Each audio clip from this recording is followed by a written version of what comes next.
Chapter 281. Chu Xiu's words caused Jiang Wenyuan's expression to change slightly. This was only a very small flaw. At most, it was a point of suspicion. He did not expect that Chu Xiu would actually investigate the Dragon Gathering Pavilion because of this point of suspicion. But Jiang Wenyuan still took a tough stance. The Dragon Gatherer Pavilion has its own rules. How can we divulge information about our guests? You want to investigate the Guanzhong torture room? You're not qualified. Get out of here in 10 breaths or bear the consequences. With that, Jiang Wenyuan waved his hand. Immediately, more than 10 of Jiang Wenyuan's hanger-ons surrounded Chu Xiu and the others, glaring at them covetously. In the land of Eastern Qi, Jiang Wenyuan had the right to be so arrogant. Anyway, he had the immunity medallion. Even the royal family of Eastern Qi could not do anything to him, let alone an outsider like Chu Xiu. Cheng Zhouhai approached Chu Xiu and whispered, "Brother Chu, this is troublesome. What should we do? Why don't we retreat for now?" Although Cheng Zhouhai was young, he was actually a veteran constable of the Guanzhong torture room. He had also been sent to other places to carry out missions. But to be honest, this was the first time they had seen something like this. The Guanzhong torture hall had been invited here. Logically speaking, the local forces should have cooperated, but in the end, they were about to fight. They were here to solve a case, not to snatch a territory. Was there a need to be like this? Chu Xiu said plainly, "Retreat?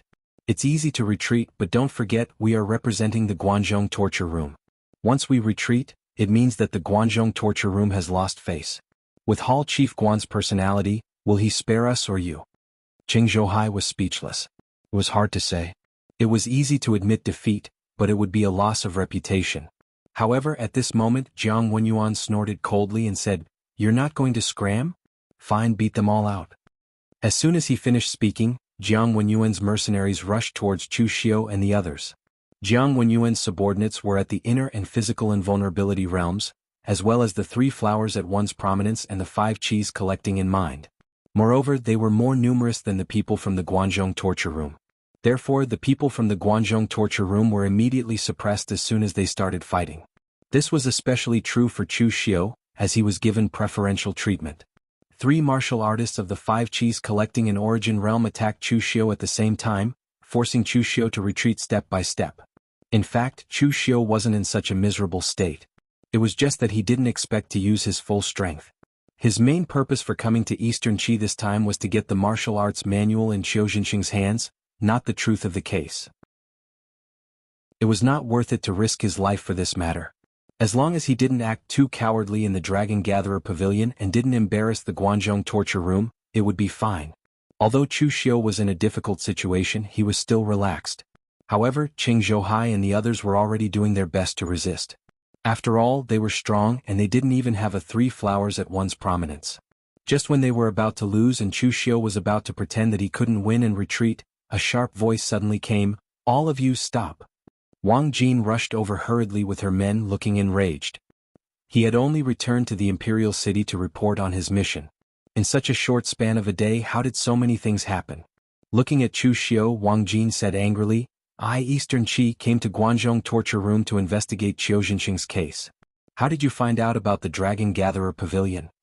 Chu Xiu said with a deep voice, "It's not that we found out about the Dragon Gatherer Pavilion, but that the clues pointed to the Dragon Gatherer Pavilion. Eunuch Wang, Guanzhong torture room is a professional in this area. We won't just randomly frame an innocent person." As he spoke, Chu Xiu told Wang Jin all of their speculations. After listening, Wang Jin also frowned. If it were anyone else, Wang Jin could use his identity to make them give in, but Jiang Wenyuan couldn't. Wang Jin was the deputy general manager of the front of the palace department and the emperor's confidant. Although his position wasn't too high in the land of Eastern Qi, he was an existence that could do whatever he wanted. Even some of the collateral royal families had to be polite to him. However, Jiang Wenyuan was a *T stirrer in the land of Eastern Qi. No one could provoke him. He was the memorial arch that the Eastern Qi royal family had set up. In the past, the Lu royal family had already said that they would let the Jiang royal family forever enjoy peace and happiness to prove that they were different from the last generation of the Jiang royal family. If they touched him now, wasn't it the same as slapping their own faces? So, on the side of the Eastern Qi imperial court, no one wanted to offend Jiang Wenyuan. Moreover, they all kept a respectful distance from him.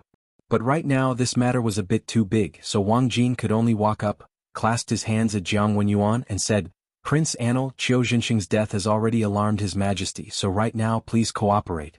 If this matter truly has nothing to do with the Dragon Gatherer Pavilion, then we won't continue to disturb you. It's only a guest register.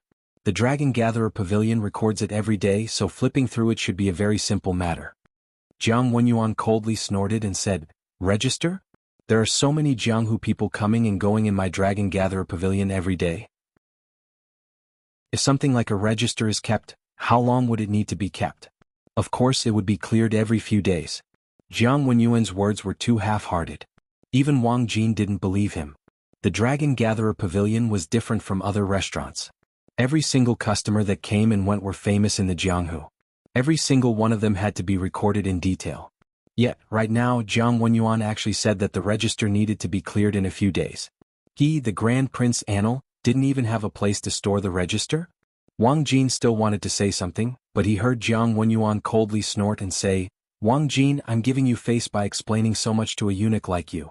If you want to search my Dragon Gatherer Pavilion, bring His Majesty out if you have the ability. Or else, even if the general manager of the Front Palace Department, Zhang Rang, comes, he still won't be able to enter my Dragon Gatherer Pavilion." Jiang Wenyuan's eunuch made Wang Jin furious in his heart. Although he was a eunuch and had even mocked himself like that before, mocking himself and insulting others were two different concepts. However, at this moment, Wang Jin really didn't dare to fall out with Jiang Wenyuan. After all, he was just a eunuch and a servant of the royal family. If Jiang Wenyuan lost his power, he would dare to step on him while he was down. However, if the Eastern Qi royal family didn't want to touch Jiang Wenyuan, there was nothing he could do. Wang Jin had no choice but to say to Chu Xiu and the others, "Leave first. I'll report this matter to His Majesty and let His Majesty handle it." Since Wang Jin had already spoken, Chu Xiu and the others naturally wouldn't insist and left with Wang Jin.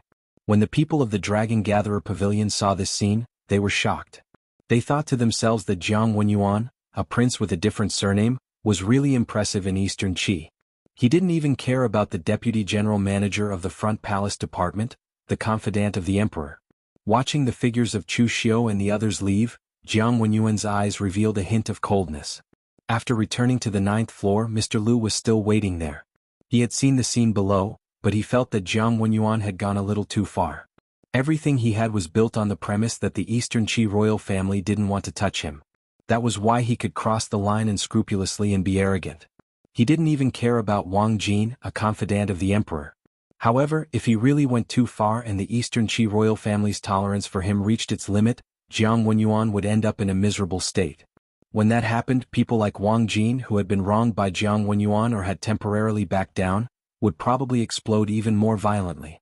At this moment, Jiang Wenyuan didn't notice Mr. Lu's thoughts. He only said coldly, "Mr. Lu, find a time today and get rid of Chu Xiu for me." Mr. Lu was shocked when he heard this. He said, "Your Highness, you just had a conflict with Chu Xiu and you want me to kill him. This is clearly saying that you're the murderer. Even an idiot can see the connection between this." Jiang Wenyuan said lightly, "That's right. Even an idiot can see the connection between this, but do you think I look like an idiot? Therefore no one will think that I'm stupid enough to kill Chu Xiu at this time. They will definitely think that Chu Xiu died because of something else, or that the real murderer is trying to confuse them and frame them." Mr. Lu was taken aback. That did make sense. He had always felt that Jiang Wenyuan was a bit of a fool, but now it seemed that he was quite capable. But it was a pity that Jiang Wenyuan's identity was not so good. If he had been a normal person from the royal family, he would not have come this far. "Since your Highness is prepared, it's done. I'll do it when it gets dark. I promise that your Highness will be satisfied." Mr. Lu made an obeisance with hands folded in front of his chest, and then disappeared. At this time after nightfall, Wang Jin was gritting her teeth and preparing to write a memorial to censure Jiang Wenyuan. He had just returned from the capital, so he didn't have to go through so much trouble. It was just a matter of a letter. As for Chu Xiu's side, except for him who didn't feel it was a big deal, the others were a bit worried about how to solve this tricky case. The main reason Chu Xiu came here was for the cultivation method in Qiu Jinxing's hands. If the case was solved successfully, he would not suffer a loss and could get some credit. Of course, if he failed, they could also take the current situation back and say that they did not ruin the reputation of the Guanzhong torture room, but the power struggle between the Eastern Qi imperial court was a bit too complicated. It was difficult for them, a group of outsiders, to intervene. The others were thinking hard in the guest room, But Chu Xiu did not bother to stay in the guest room, so he went to wander around the Ji State Prefecture. To be honest, during the last God Weapon Conference, Chu Xiu actually did not wander around the Ji State Prefecture. During the last God Weapon Conference, the smell of gunpowder was strong. Either someone wanted to kill Chu Xiu or Chu Xiu was killing people. The situation was very tense. But this time, Chu Xiu did not come with the idea of getting the cultivation method. Instead, he came to Eastern Qi with the idea that if he could get it, he would be lucky. So this time he was very relaxed. However, just as Chu Xiu walked into an alley, a fierce murderous intent suddenly fell, and a powerful Qi movement attacked Chu Xiu, causing Chu Xiu to subconsciously pull out the heavenly demon dance hanging on his waist. The devil Qi swept, and in an instant the Avicii devil knife suddenly slashed out. Chapter 282.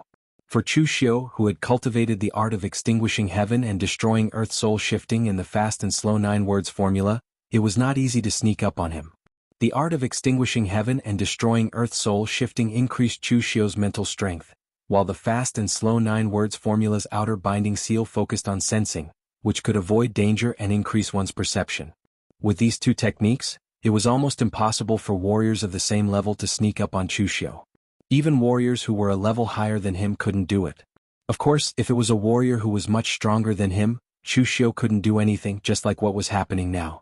The person who suddenly attacked was extremely powerful, and Chu Xiu only sensed the murderous intent after the other party had already attacked, so he hurriedly attacked with the 3 blades of Avicii. A monstrous demonic aura swept out, and with a loud bang Chu Xiu immediately felt an extremely evil palm force blow him away. The palm force even followed his sky demon dance and invaded his meridians, causing Chu Xiu to explode with the inner lion seal, which was then able to expel the extremely evil palm force. TSK as expected of a weapon forged from the sky demon order. Its power is really extraordinary. Mr. Lu's entire body was covered in a black robe. As he walked out of the darkness, the demonic aura around him was monstrous, making him look extremely terrifying. Chu Xiu's eyes narrowed. Phaseless Demon Sect? I have no enmity with your Phaseless Demon Sect, and I even have a weapon forged from the Sky Devil Order in my hand. If anyone wants to kill me, it should be those righteous sects that want to kill me. Why do you want to kill me? Mr. Lu shook his head and said, actually, it's my habit not to talk nonsense before killing people. However, seeing that you're holding a weapon forged from the Sky Devil Order, I can teach you a lesson. It's best to keep a low profile as a person. A tall tree attracts the wind. If there's a next life, remember to keep a low profile. The blade in your hand is not bad. After I kill you, I'll keep it safe for you.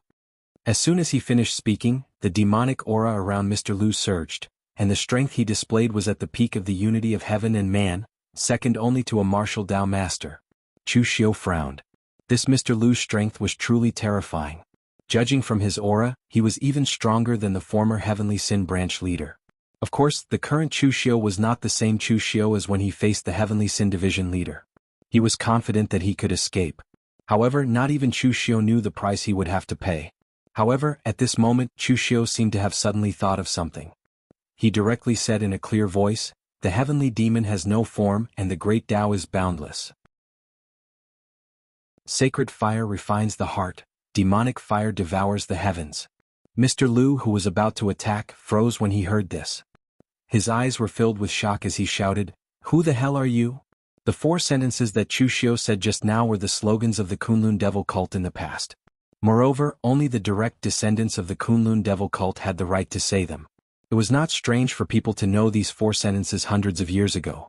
However, now that the Kunlun Devil cult had been completely destroyed by the major sects, and some traces of it had been erased, these 4 slogans were only known by people like the Phaseless Demon Sect who were still loyal to the Kunlun Devil cult. Chu Xiu said in a deep voice, "Senior from the Phaseless Demon Sect, strictly speaking, I am also a disciple of the Holy Cult. I inherited the technique of Nangong Wuming, the Hall Master of the Demon Heart Hall under the Kunlun Devil cult, the 9 Transformation Demon Heart. In the past, I was just a commoner in the pugilistic world. It was because I received Nangong Wuming's inheritance that I was able to reach this level of cultivation. In order to hide my identity as a member of the Holy Cult, I even specially practiced the techniques of Buddhism and Taoism. That was how I reached this level." After hearing this, Mr. Lu said in a deep voice, "It's not safe here. Let's go somewhere else first." After Mr. Lu said this, he already believed in Chu Xiu's identity. In the past, the structure of the Kunlun devil cult was very complicated. There were halls, palaces, and even organizations with different functions. Those who were not from the inner circle of the Kunlun devil cult would definitely not know about these organizations. Moreover, Chu Xiu could actually say the name of the former hall master, Nangong Wuming. This was even more certain of Chu Xiu's identity. When the Kunlun devil cult was breached, some of the warriors of the Kunlun devil cult were hunted down by the people of the righteous path. Therefore, it was very normal for the inheritance to be lost in other places. Moreover, combined with Chu Xiu's performance all along, he did not have any rejection of the diabolism. He also cultivated many extremely powerful demonic techniques, which was also very much in line with his identity as a diabolism lurking in the pugilistic world. In fact, apart from the fact that Chu Xiu's identity was fake, everything else was real. However, this was something that happened in the future. A few years later, there really was a rising star of the diabolism who made a name for himself in the pugilistic world. The identity of the other party was the successor of Nangong Wuming. So many experts of the righteous path hunted him down. Now, Chu Xiu temporarily borrowed this identity so no one would suspect his identity. Chu Xiu followed Mr. Lu to a slum at the edge of the city. There were dilapidated houses everywhere. Some ordinary people in the Ji State Prefecture were around. Ordinary rich people would not come to such a place, let alone some martial arts experts. Mr. Lu cupped his hands towards Chu Xiu and said, "Fortunately, Chu, you revealed your identity just now. Otherwise, I would have made a big mistake." Mr. Lu's attitude towards Chu Xiu was very polite. He basically treated Chu Xiu as an equal.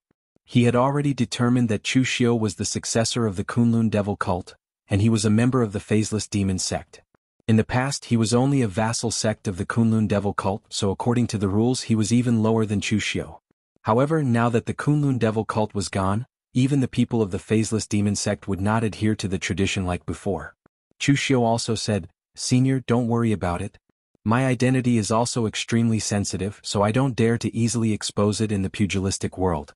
Previously, during the God Weapon Conference, I actually wanted to communicate with the seniors of the Faceless Demon sect. However, at that time things were urgent, so I didn't make it in time." Mr. Lu nodded and said, "People of the Saint sect are now being chased by everyone. If our identity is discovered by those righteous sects, it will be very troublesome. It's always good to be more cautious. Moreover, your move to join the Guanzhong torture room is very clever. The Guanzhong torture room is between the imperial court and the pugilistic world, and also between the righteous and demonic sections. Even if you use some demonic techniques, it won't matter. If it were any other place, it wouldn't be so easy to pass." Chu Xiu nodded and asked, "Senior, who was it that wanted to kill me just now? I have no enmity with the Faceless Demon sect, so it definitely wouldn't be the Faceless Demon sect that wanted to kill me." Although the Faceless Demon sect was currently cooperating with Jiang Wenyuan, it was only a cooperation. However, now that Mr. Lu had determined that Chu Xiu was from the Kunlun devil cult, Chu Xiu was truly on his side. One was just a collaborator while the other was on his side. Was there a need to ask who would choose between the two? Therefore, Mr. Lu sold Jiang Wenyuan out without a second thought. Mr. Lu said directly, "The person who asked me to kill you is the Prince of Peace, Jiang Wenyuan." As soon as he said that, a strange look appeared in Chu Xiu's eyes. He really didn't expect that Jiang Wenyuan would actually send someone to kill him just after he had a conflict with him in the day. Jiang Wenyuan shouldn't be able to make such an idiotic decision. However, in the end, Jiang Wenyuan made such a seemingly idiotic decision, which could clear his suspicions. Previously, Chu Xiu always thought that Jiang Wenyuan was an idiot who insisted on courting death. Now it seemed that this guy wasn't stupid but just too stubborn. He just had to use his cleverness in the impossible. "The Faceless Demon sect is working with Jiang Wenyuan?" Chu Xiu asked. Mr. Lu nodded and said, "We've been working together for a long time. The formation that we laid outside the Mirror Lake Manor was made by Jiang Wenyuan's subordinates. So many of us from the Faceless Demon sect were able to sneak into the Mirror Lake Manor because of Jiang Wenyuan's help. You know the reputation of our Saint sect. It's a bit sensitive and most of the time we can only act in the dark and low-key. The sects that are willing to work with us can be counted on one hand. Jiang Wenyuan is ambitious, and for his ambition he can disregard everything. Working with our Faceless Demon sect is nothing. Just now, I told you to act in a low-key manner, not to mock you, but because your high-profile actions have already attracted Jiang Wenyuan's attention. That's why he is determined to kill you. That guy is a madman now. Even I can't guess what he's going to do now. After listening to Mr. Lu's words, Chu Xiu also reflected in his heart. It seemed that he had indeed been a little high-profile recently. Although it was not to say that he was arrogant, he only considered the interests and ignored the people's hearts. The interests were the easiest to speculate. Now Chu Xiu was now sent by Guanzhong Torture Room to investigate the case in Eastern Qi. Guanzhong Torture Room was his backer, and so was Eastern Qi. Whoever touched him would be provoking Guanzhong Torture Room and Eastern Qi Imperial Court. So normally no one dared to touch him. However, Jiang Wenyuan was very abnormal now. His ambition had expanded to the point of explosion, and he had no scruples. Whether to kill Chu Xiu or not, it was only a matter of a thought. By the way, Senior, what's going on with Qiu Jinxing's case? Was it really done by Jiang Wenyuan? Chu Xiu asked doubtfully. Previously, Chu Xiu found out about the Dragon Gatherer Pavilion, but he still didn't understand. Jiang Wenyuan and Qiu Jinxing had no relationship at all. Why did he kill Qiu Jinxing? He got himself into trouble for no reason. Mr. Lu sneered and said, "It was really done by Jiang Wenyuan and I killed Qiu Jinxing myself. As for the specific reason, it's actually a *T fight among the Eastern Qi imperial family. Jiang Wenyuan wanted to meddle in it, but it turned out to be such a big case." Chu Xiu frowned slightly. This matter actually involved the internal struggle of the Eastern Qi imperial family. It seemed that it was really troublesome.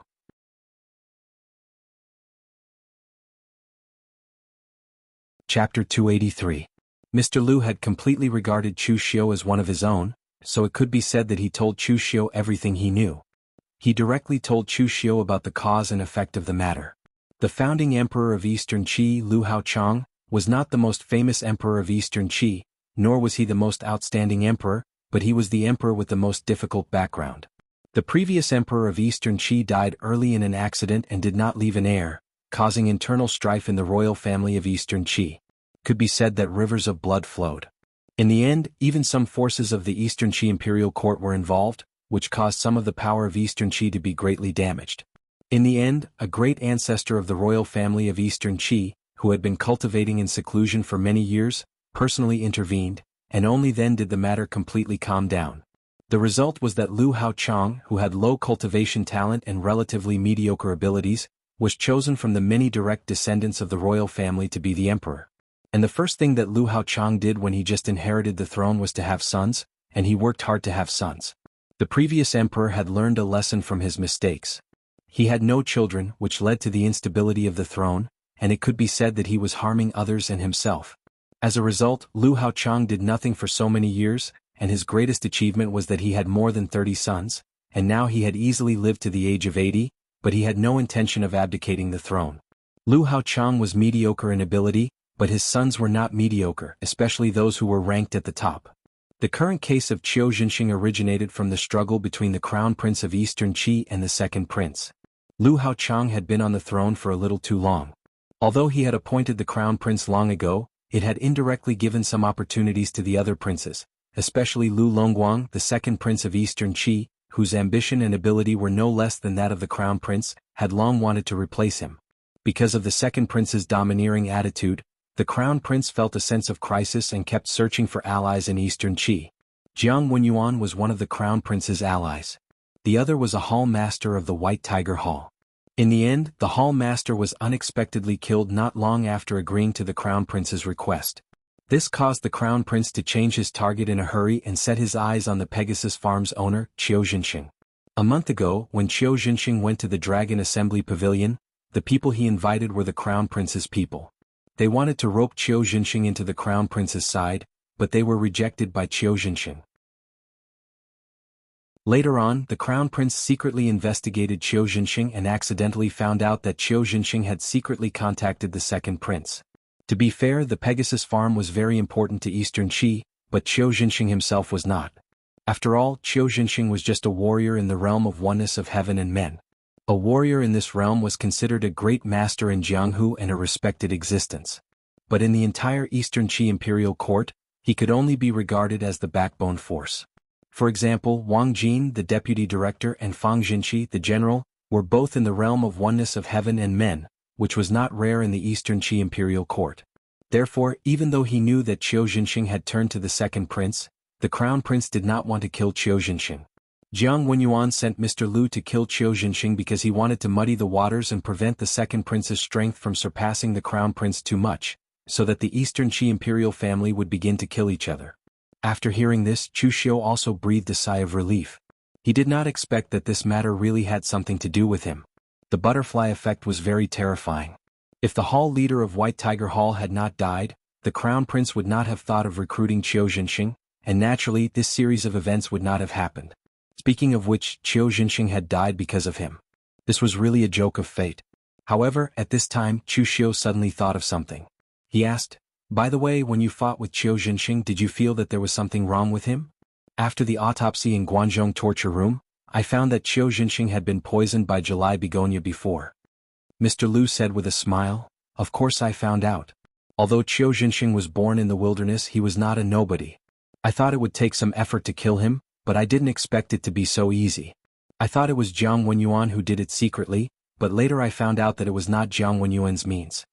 Chu Xiu nodded. This matter was really as Cheng Zhouhai had predicted. The person who poisoned Qiu Jinxing and the person who killed him were not the same person. It seemed that there were still some secrets behind this. Mr. Lu asked, "I killed him and now Jiang Wenyuan wants to kill you. What are you going to do?" Chu Xiu said in a deep voice, "Senior, don't worry. This matter will not involve the Phaseless Demon Sect. In fact, this matter has nothing to do with the Phaseless Demon Sect. In fact, if Jiang Wenyuan didn't kill me this time, I wouldn't care about him.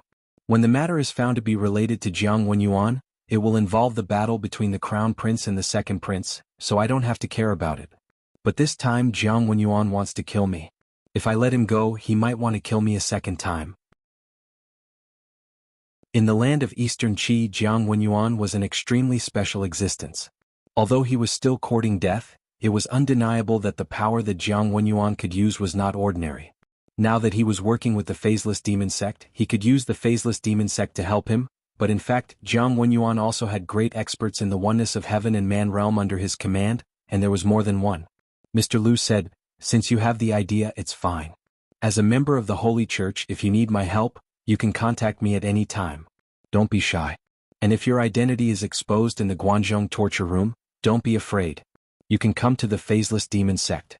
Although the Holy Church has been destroyed, the people of the Holy Church are still here. They will not let you have no place to stay." Chu Xiu cupped his hands and said, "Thank you, Senior." Mr. Lu shook his head and said, "You're welcome. Now that the Holy Church has fallen to this point, not to mention that you are a direct descendant of the Holy Church, even if you want to join the Phaseless Demon Sect halfway, the Phaseless Demon Sect will treat you the same way." As he spoke, Mr. Lu pointed at the place behind Chu Xiu, and a mysterious look appeared in his eyes. He said in a low voice, "There's a little mouse behind us. His ability to hide is not bad, and even I was almost fooled. Do as you see fit." After saying that, Mr. Lu directly left. A strange look appeared in Chu Xiu's eyes. His body moved and the internal binding seal burst out. His speed was extremely fast, and in the blink of an eye he was already in a small alley behind him. What appeared in front of him was Chu Xiaoda, who had a look of panic on his face, and was ready to escape at any time. At this moment, Chu Xiaoda could be said to be extremely regretful. He regretted that he had to come over to watch out of curiosity. Previously, when Chu Xiu was strolling around the Ji State Prefecture, Chu Xiaoda was actually doing the same. However, he did not deliberately follow Chu Xiu, but he accidentally saw Chu Xiu's back. At that time, Chu Xiaoda was just about to say hello to Chu Xiu, but in the end he saw Chu Xiu quickly leaving with a black shadow. Chu Xiaoda was puzzled and directly followed. He was Chu Simo's adopted son, but in reality he did not cultivate many Western region techniques. He only obtained one technique by accident, and it could increase his speed and conceal his aura. It was because of this technique that he could secretly hear so many things not far away from Mr. Lu and Chu Xiu. However, the things that Chu Simo heard were a little too shocking. The truth of Qiu Jinxing's death was one thing, but it was just the internal strife of the royal family. After all, he had been in the Guanzhong torture room for so many years, and he had seen even more bizarre cases. However, the following conversation about the Kunlun devil cult between Chu Xiu and the black-robed man almost made Chu Xiaoda cry out in shock. He never expected that Chu Xiu would be related to the Kunlun devil cult. This was a matter of life and death. It was because he was shocked by this news that Chu Xiaoda's state of mind fluctuated a little, causing a flaw in his concealment, which was discovered by Mr. Lu. Chu Xiu looked at Chu Xiaoda and said expressionlessly, "If I say that I actually have nothing to do with the Kunlun devil cult, and that I was just lying to that person just now, would you believe me?" Chu Xiaoda gave Chu Xiu a smile that was uglier than crying and said, "If I say that I believe you, will you believe me?" Chu Xiaoda said it like a tongue twister, but in reality, even if he said he believed it, how could Chu Xiu believe him? Chu Xiu looked around and said indifferently, "No martial artist will come here. You know my strength. Are you confident that you can escape from me?" Chu Xiaoda's heart sank. Not to mention Chu Xiu, who had reached the three-flower realm, even Chu Xiu, who was in the physical invulnerability realm during the competition in the Guanzhong torture room, was an existence that he could only look up to. Li Tianhao easily defeated and humiliated him, but Chu Xiu easily crippled Li Tianhao. There was no need to explain the difference in strength. Just as Chu Xiaoda was about to fight to the death, Chu Xiu suddenly said, "Do you want to live or die?" Chu Xiaoda's eyes froze and he said subconsciously, "Of course I want to live." Chu Xiu said in a deep voice, "Since you want to live, I'll give you a chance to live. It doesn't matter whether I'm a member of the Kunlun devil cult or not. Since you've seen all this, I can't let you go so easily." In the past, the Kunlun devil cult had a secret seal called the Holy Fire Seal. Its shape was based on the rootless holy fire at the peak of West Kunlun. "I know what this seal looks like. Let me leave the Holy Fire Seal on your arm. That way you and I will both become members of the Kunlun devil cult, and we will both have something on each other. Naturally, I won't have to kill you." Chu Xiaoda's expression suddenly changed when he heard this and he said angrily, "If you do this, won't I become your slave, Chu Xiu? You have something on me in your hands and I will be at your beck and call. If that's the case, you might as well kill me." From Chu Xiaoda's point of view, Chu Xiu was originally a member of the Kunlun devil cult. Even if he was discovered, he could join the phaseless demon sect and turn from a young hero in the Guanzhong torture room into a hero of the devil path. Chu Xiaoda, on the other hand, was purely wronged. His weakness was in Chu Xiu's hands all his life, and he was at his beck and call. In Chu Xiaoda's opinion, this was a fate worse than death.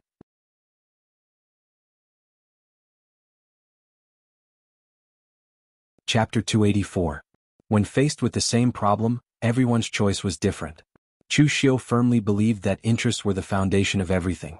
Holding each other's weaknesses was far more reliable than so-called loyalty and promises. For example, the 9-branch hall that Chu Xiu had secretly established was like this. Everything was maintained for mutual interests, and the nature of the 9-branch hall was equivalent to holding each other's weaknesses. Previously, when Chu Xiu had dealt with Yang Ling, he had actually used a similar method. At that time, Yang Ling had decisively chosen to compromise, leaving behind a weakness, and had chosen to be loyal to Chu Xiu. But now Chu Xiaoda was different. He would rather be killed than to be Chu Xiu's lackey in his next life and be controlled by Chu Xiu. His personality was much more unyielding than Yang Ling's. Looking at Chu Xiu frowned slightly. Even he had not expected Chu Xiaoda to choose to refuse. But then Chu Xiu felt a little relieved. Chu Xiaoda's reaction was so intense mostly because of his identity. He was a foreigner from the western regions, so he was extremely sensitive to inferiority. His foster father, Chu Simo, was a slave from the western regions.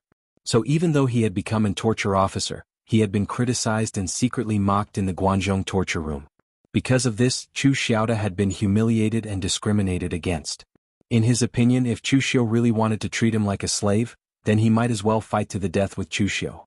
Chu Xiu said indifferently, "Who told you that I'm going to control you after I have something on you? I have no intention of treating you as a slave. My ambition is much bigger than you think. I'm not satisfied with the position of patrol, and I'm not even satisfied with the position of torture officer. In the Guanzhong torture room, you and your foster father were both foreigners and discriminated against. Are you willing to be like that for the rest of your life? This pugilistic world has never been measured by bloodline or birth, but by the fists and swords in one's hands. I got hold of your weakness for my own peace of mind and also for yours. But what I can give you is definitely more than you can imagine." Chu Xiaoda was a little stunned. He didn't expect Chu Xiu to say such a thing to him.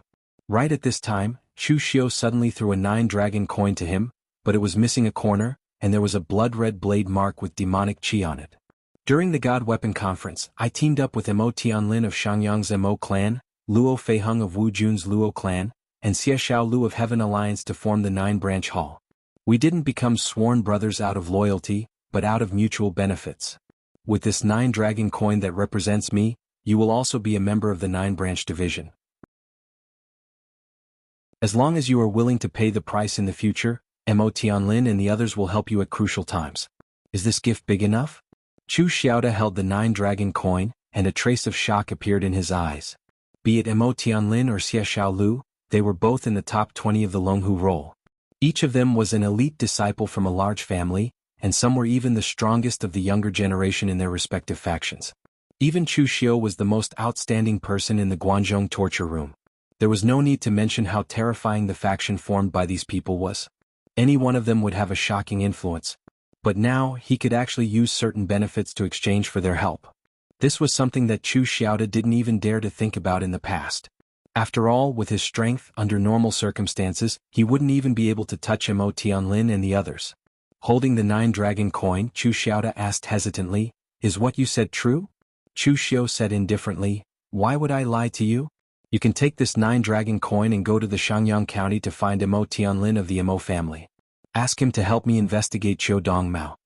Chu Xiaoda asked doubtfully, "Why investigate Qiu Dongmao? That kid is a bit dishonest. I suspect that the poison in the bodies of the Qiu family members has something to do with him." Chu Xiu said in a low voice. Mr. Liu had already said that he came to kill. Qiu Jinxing's death had nothing to do with the cultivation method he obtained. It was completely the result of him choosing sides too early and Chu Xiu bringing about the butterfly effect. Since that was the case, the cultivation method must still be in the Qiu family.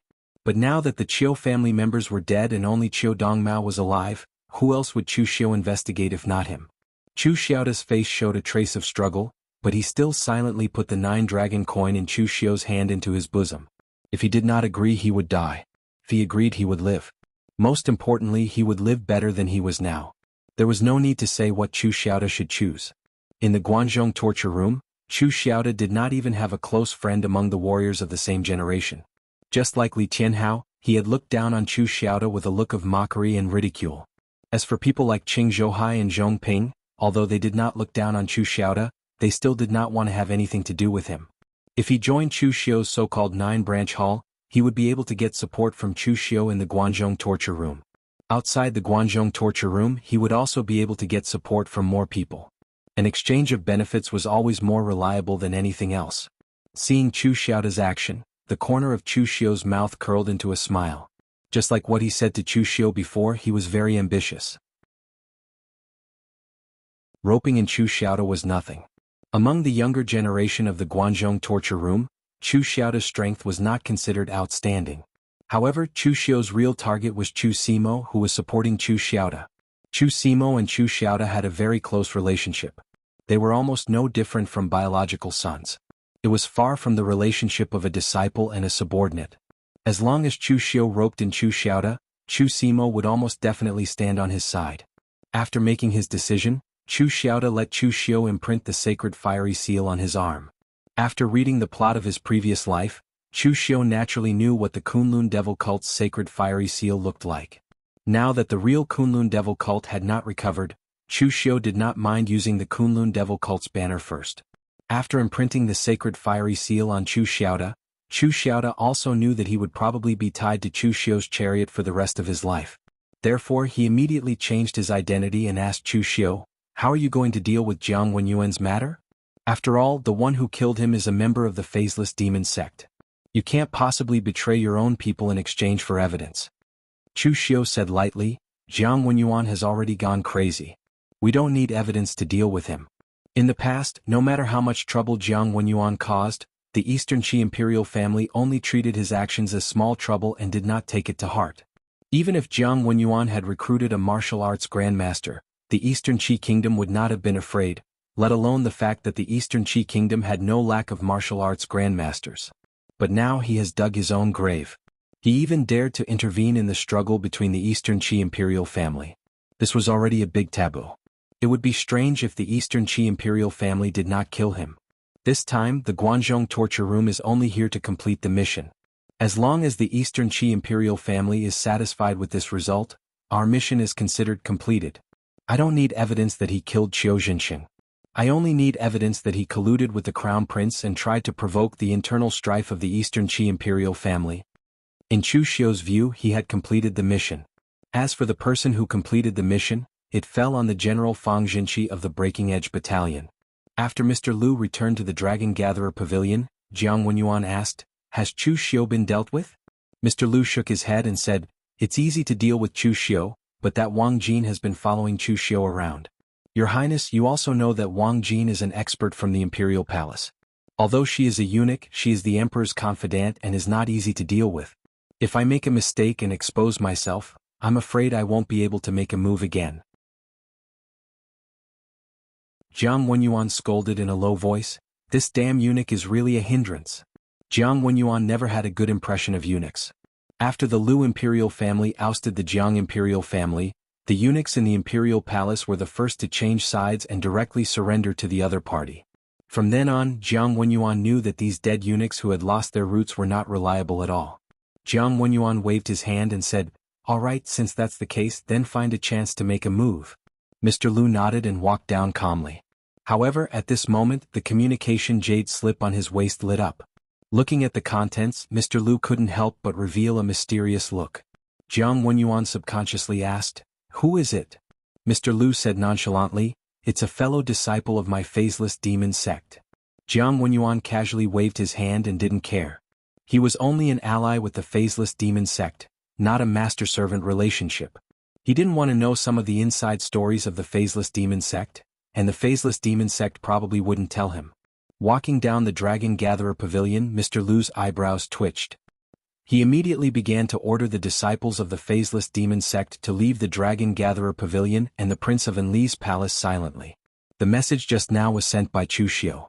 He said that the phaseless demon sect wanted evidence of Jiang Wenyuan working with the Crown Prince, and that he was already prepared to make a move on Jiang Wenyuan.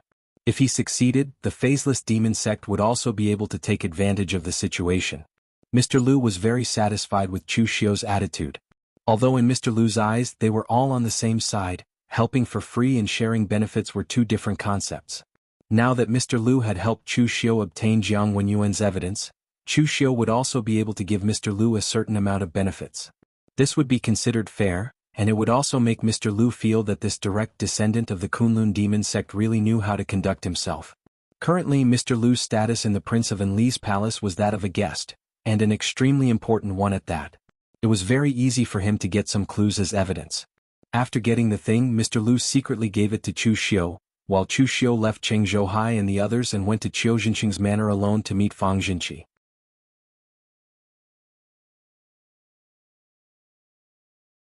Chapter 285. In Qiu Jinqing's case, Fang Jinqi's performance was very normal. He had been following the orders of the royal family of Eastern Qi and was a loyal character. But Chu Xiu had guessed from the beginning that General Fang was actually on the second prince's side. Chu Xiu's cheapskate father and a few other Imperial Guard soldiers who had died in the Chu clan were all from the Vanguard Battalion. 20 years ago, they had already begun to gather treasures for the second prince. It could be said that the Vanguard Battalion was the second prince's private army. This was not a big secret in Eastern Qi. The Dragon Riders were the army that belonged exclusively to the royal family of Eastern Qi. Naturally, some of them were directly under the command of the Emperor of Eastern Qi. The rest of the princes also held some power in their hands. At present, the second prince's influence in Eastern Qi was 30% stronger than that of the Crown Prince. It was not strange that he had a battalion of the Dragon Riders under his command. Moreover, the second prince had been paying attention to Qiu Jinqing's case. Qiu Jinqing had already pledged his allegiance to him, but now Qiu Jinqing had died an unnatural death in a strange way. The second prince, of course, had to pay attention to this kind of thing at all times. He was responsible for himself, and he also wanted to let the others who had pledged their allegiance to him see that those who followed him, whether dead or alive, would be accounted for. When Chu Xiu arrived at the manor, he found that Qiu Dongmao and the 5 freaks of Jiangdong had not left. They were still guarding outside. Seeing Chu Xiu coming, the 5 freaks of Jiangdong did not have a good attitude toward Chu Xiu. Chu Xiu was cruel and ruthless. They did not have a good impression of him in the first place. Moreover, Chu Xiu had attacked Wu Tiandong, which made them even more hostile. However, Chu Xiu had no intention of competing with them. He directly entered the manor. Before leaving, he gave Qiu Dongmao a deep look, which made the latter's hair stand on end. Only then did he enter the manor. He asked a dragon rider to take him to see Fang Jinqi. As soon as he opened the door, Fang Jinqi said in a deep voice, "Is there any progress in the case?" Chu Xiu didn't answer the question and said directly, "I want to see the second prince." Fang Jinqi frowned and asked, "What do you mean?" Chu Xiu said, "Of course it's just the literal meaning. I found a lot of interesting things. Strictly speaking, the death of Qiu Jinxing was implicated by the second prince. Don't you want to know? The thing in my hands will not make the second prince regret it." Fang Jinqi furrowed his brows and said, "Wait here, I'll go ask the second prince." The second prince had clearly instructed him to investigate this matter thoroughly. He did not know whether what Chu Xiu had said was true or not, but it would not be wrong to report to the second prince first. Fang Jinqi was one of the second prince's trusted aides, so he naturally had a way to contact the second prince. Chu Xiu waited in the manor for a day before Fang Jinqi walked over and said in a deep voice, "Chu Xiu, the second prince invites you over." As he said this, Fang Jinqi directly led Chu Xiu to a manor outside the Ji state capital. As the second prince of Eastern Qi, LV Longguang owned many properties in Eastern Qi, and this manor was one of them. To be honest, Chu Xiu was a little curious about LV Longguang. After all, this prince was very famous in Eastern Qi. It was said that LV Longguang and Crown Prince LV Longji were born only 15 minutes apart, but it was this 15 minutes that made one of them the Crown Prince and the other the second prince. After he grew up, LV Longguang was naturally very dissatisfied with this kind of thing, and he would compete with the Crown Prince for everything. Of course, he was indeed qualified to do so. The world worshipped martial arts and everything was based on martial arts. The royal family of Eastern Qi was no exception. Crown Prince LV Longji's strength in martial arts could only be said to be average, about the same as his father. Even with countless elixirs and the guidance of experts, he only reached the inner invulnerability realm after the age of 30. On the other hand, LV Longguang's martial arts talent was amazing, and he had already reached the innate stage before the age of 20. Later, he followed the Eastern Qi military on expeditions, and had a very strong reputation in the military. In terms of ability, LV Longji was only average. As the Crown Prince, he held a lot of power but most of it was handled by his subordinates. LV Longguang, on the other hand, was experienced, which made his subordinates gasp in admiration. It could be said that if LV Longji did not have the identity of the Crown Prince, he would almost be completely crushed by the latter. However, Chu Xiu vaguely remembered that in the original plot, the Kaiyuan Emperor Lu Haochang was already over 100 years old, but he had no intention of abdicating the throne.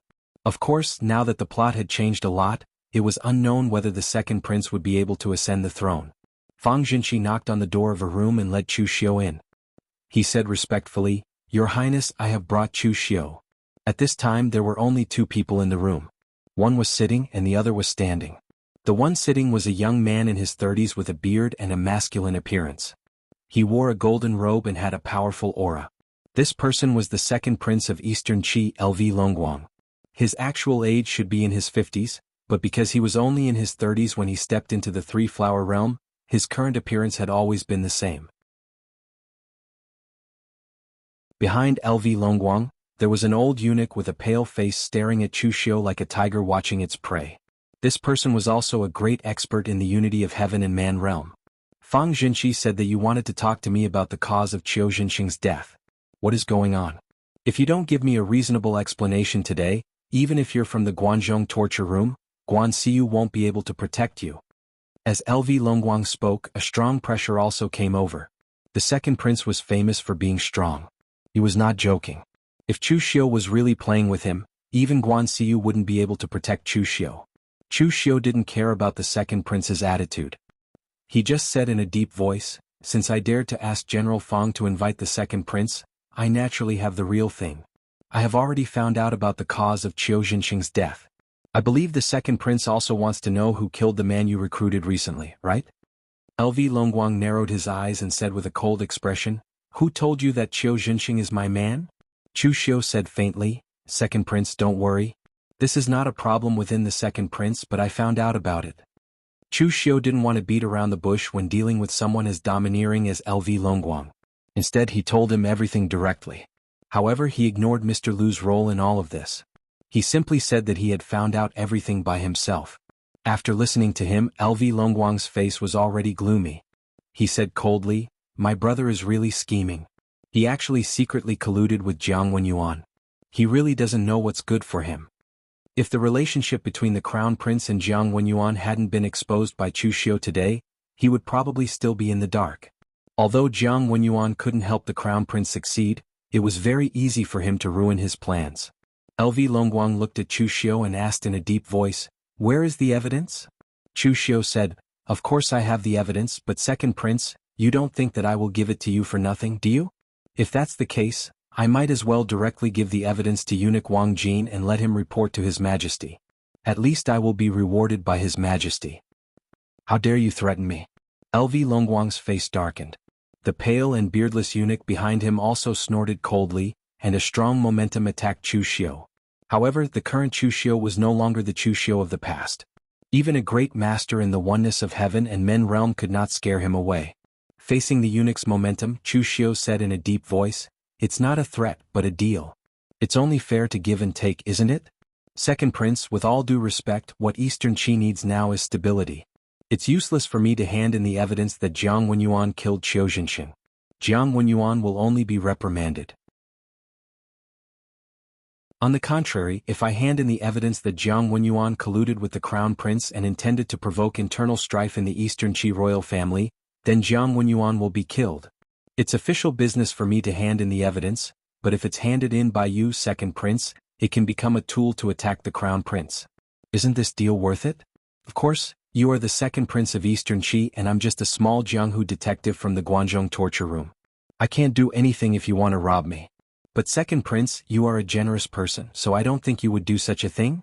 Moreover, I have more than one piece of evidence." After hearing Chu Xiu's words, LV Longguang's face darkened. He was a strong-willed man.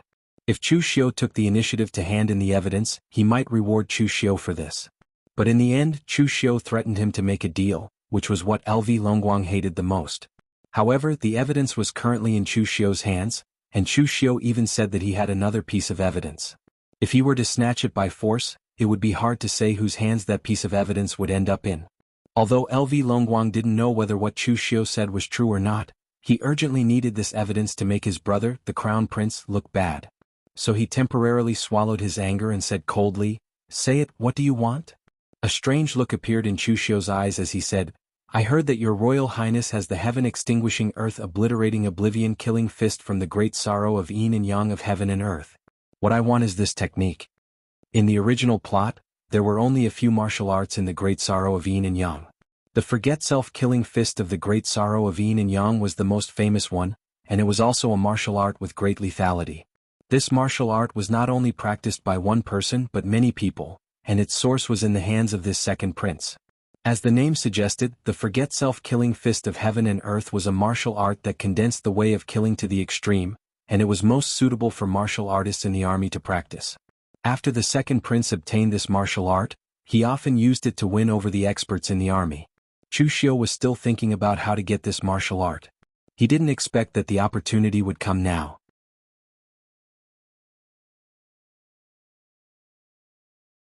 Chapter 286. Heaven and Earth Intersecting Yin-Yang Sorrow Fu was a demonic cultivation technique that no one had gathered in the original storyline. But now Chu Xiu had already gathered 4 of them. Adding the heaven-extinguishing earth-annihilating forgetful self-killing fist, it would be 5. He was one step closer to combining the 7 demonic cultivation techniques. However, when LV Longguang heard Chu Xiu's words, he laughed in anger. "You really don't know what you're talking about. That is one of the heaven and earth intersecting yin-yang sorrow fu. Just this one alone is at the 7th transformation level. Even under me, only those who have made great contributions will be taught this technique. You want a 7th transformation cultivation technique from this king with just this bit of evidence? Chu Xiu, you really don't know how to write the word greedy?" Chu Xiu said indifferently, "Your Highness, there's no need to be angry. I've said it before, this is just a deal. Since your Highness feels that the evidence isn't worth it, then how about I add in the heaven and earth intersecting yin-yang sorrow fu, heaven extinguishing earth annihilating great purple yang hand? Although the power of the heaven and earth intersecting great purple yang hand is inferior to the heaven extinguishing earth annihilating forgetful self-killing fist, but with this evidence it should be enough, right?" Chu Xiu had already used the heaven and earth intersecting great purple yang hand many times. There was information on it on the Dragon Tiger list, so it wasn't a secret. Moreover, the might of this palm technique was slightly insufficient for the current Chu Xiu, so it was just right for him to trade. Chu Xiu wasn't afraid that others would learn his cultivation technique. The same cultivation technique would have slight differences between people. The most important cultivation technique was the heaven and earth intersecting yin-yang Sarofu. It was very special. Only by combining all 7 cultivation techniques would it have the power to shock heaven and earth and make ghosts and gods weep. Taking it out alone would only be considered not bad. Right now, the only person in the pugilistic world who had the qualifications to gather all 7 cultivation techniques was probably Chu Xiu, so he wouldn't be at a disadvantage if he took one out for a deal. A strange look appeared in LV Longguang's eyes. The sorrowful poem of heaven and earth conquering yin and yang had been famous in Jianghu for many years. It had been famous since ancient times. He was lucky enough to obtain one, but he didn't cultivate it because the heaven-extinguishing earth-annihilating selfless killing fist was too ferocious. A single punch would reach the realm of selfless killing and condense killing intent to the extreme. A moment of carelessness would cause one to be devoured by the killing intent. Therefore, only the experts in the army who had experienced countless bloody battles and experienced hundreds of battles under his command could initially control it. As the second prince, LV Longguang had plenty of top-notch techniques he wanted. There was no need for him to cultivate this kind of demonic technique. Moreover, he had never intended to collect the complete set of the yin and yang sorrowful poem. Since that was the case, trading with Chu Xiu was not considered a loss. It was acceptable. LV Longguang snorted coldly and said, "This time I will agree to your request. However, you must remember that there are not many people in this world who are qualified to negotiate with me." As he spoke, LV Longguang stretched out his hand. The old eunuch behind him took out the heaven-extinguishing earth-annihilating selfless killing fist from a secret space box and threw it to Chu Xiu. This was the original version. Of course, LV Longguang had many copies in his hands. Chu Xiu also threw the evidence and the heaven-extinguishing earth-annihilating great purple sun palm to the old eunuch. After the old eunuch received the cultivation technique, he carefully checked it. Chu Xiu said, "Don't worry, there are no problems with the cultivation technique. I wouldn't dare to cheat your highness. Since your highness is willing to trade with me this time, I won't be stingy. When you want to make a move on Jiang Wenyuan, your highness can get General Fang to inform me. Count me in." LV Longguang played with the jade ring on his thumb and looked at Chu Xiu with a smile that wasn't a smile. "You're so kind as to help me?" Chu Xiu smiled and said, "Your highness is wise. Actually, during the God Weapon Conference I already had a grudge with Jiang Wenyuan. I, Chu Xiu, am not a magnanimous person. Now that I have the opportunity, I won't hit him while he's down. Do you think I'll help him in his hour of need?" LV Longguang's eyes revealed a look of interest. In the end he said indifferently, "Sure. When it's time to make a move on Jiang Wenyuan, I will get Fang Jinqi to inform you." "Thank you, your highness." After cupping his hands, Chu Xiu left. After Chu Xiu left, LV Longguang asked in a deep voice, "Eunuch Li, what do you think of Chu Xiu?" The eunuch standing behind LV Longguang pondered for a moment and said, "He's bold and decisive. He's greedy and self-interested. He's not a hypocrite, but he's a true villain. In the Guanzhong torture room, be it the previous great hero Chu Kuanga or this generation's iron judge Guan Xiu, there's nothing wrong with their character. Who would have thought that Chu Xiu, the most outstanding warrior of the Guanzhong torture room's younger generation, would be such a person?" LV Longguang played with the jade ring in his hand and said indifferently, "What's wrong with such a person? A stubborn person like Guan Xiu isn't easy to deal with. What's wrong with being greedy? This king likes greedy people. If a person isn't greedy, how can this king subdue him? Forget it, let's not discuss Chu Xiu for now. I'll bring the evidence to father. This time I'll make my good brother lose face." Eastern Qi's great Liang city was the capital of Eastern Qi. It was also the most prosperous commercial lifeline of all of Eastern Qi. Its area was 10 times the size of the Ji State Prefecture. At this time, in the imperial palace of Great Liang City, behind the curtains, a stooped old man was looking at the information that LV Longguang had handed over.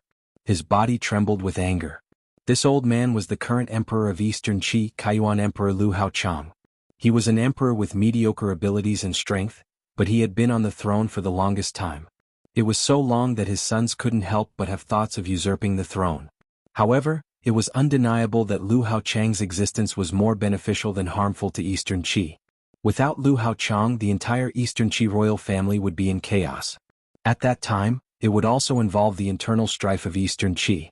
That would be equivalent to a disaster for Eastern Qi. Lu Haochang's talent was mediocre.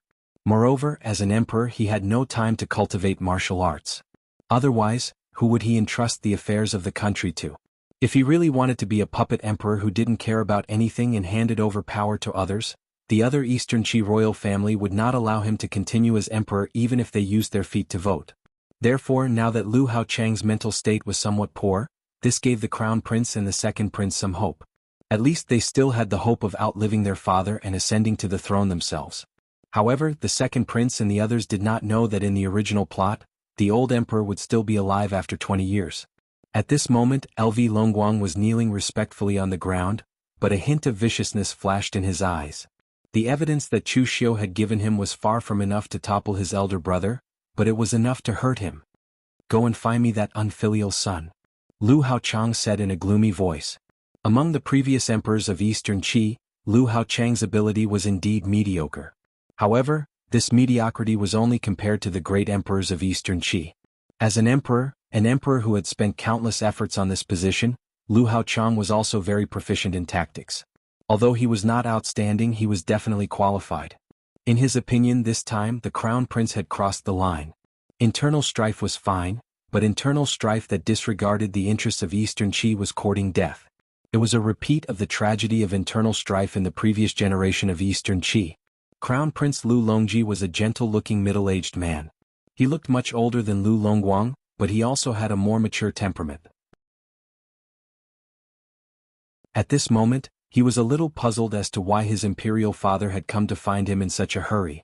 Seeing LV Longguang kneeling on the ground, LV Longji thought that he had made a mistake and angered his imperial father. LV Longji was just about to open his mouth and take on the posture of a crown prince to ridicule him, but right at this moment, LV Haochang suddenly shouted angrily, "Unfilial son! Kneel down." Lu Longji shuddered and suddenly knelt on the ground. He heard Lu Haochang bellow, "I don't care about the conflict between you and second brother. You've been the crown prince for decades and you have all the advantages. If you can't even hold on to this position with such a huge advantage, then I don't mind replacing you with someone else, because in the future, you will not be able to hold on to the throne of Eastern Qi. But you have to know, even if you fight, you can't disregard the interests of Eastern Qi. Have you forgotten the murder of the previous generation of Eastern Qi's royal family? It's because they fought so fiercely that it became my turn to take this position, and you became the crown prince. Now, are you going to hand this position to someone else?" Lu Longji was still confused and he didn't know what he had done wrong. But now that Lu Haochang was in a rage, he didn't have time to think so much. He hurriedly knelt on the ground and said nervously, "I dare not." Lu Haochang said coldly, "Dare not? If you dare not, then you colluded with Jiang Wenyuan. Don't you know what kind of person Jiang Wenyuan is? If you dare not, then you let Jiang Wenyuan kill the head of the Pegasus farm, Qiu Jinxing, just because he sided with second brother. Do you know what the Pegasus farm means to Eastern Qi? 99% of Eastern Qi's warhorses now come from the Pegasus farm. Once Qiu Jinxing is dead, who can take this position? You ruined the foundation of Eastern Qi and you still dare to say that you dare not?" Lu Longji knelt on the ground, trembling. At this moment he wanted to cut Jiang Wenyuan into 1,000 pieces. It was true that Qiu Jinxing had rejected him, but he really didn't want to kill Qiu Jinxing. This was completely Jiang Wenyuan's own decision. But now that Lu Haochang had confirmed that he was colluding with Jiang Wenyuan, it was useless for him to defend himself. So Lu Longji could only say with a trembling voice, "I know my mistake." Lu Haochang snorted coldly, "Know your mistake? As the crown prince, you don't know how to set an example and just say that you know your mistake? Didn't you just command a battalion of the Dragon Riders Imperial Army? Now, it seems that letting you lead the Dragon Riders Imperial Army is a mistake. I will take that battalion back." Hearing this, Lu Longji's face instantly turned pale. That brother of his had extremely high prestige in the army, and even the general of the Dragon Riders Imperial Army's breaching battalion took the initiative to side with him. Lu Longji had finally obtained a battalion with great difficulty, but he didn't expect to lose it so quickly.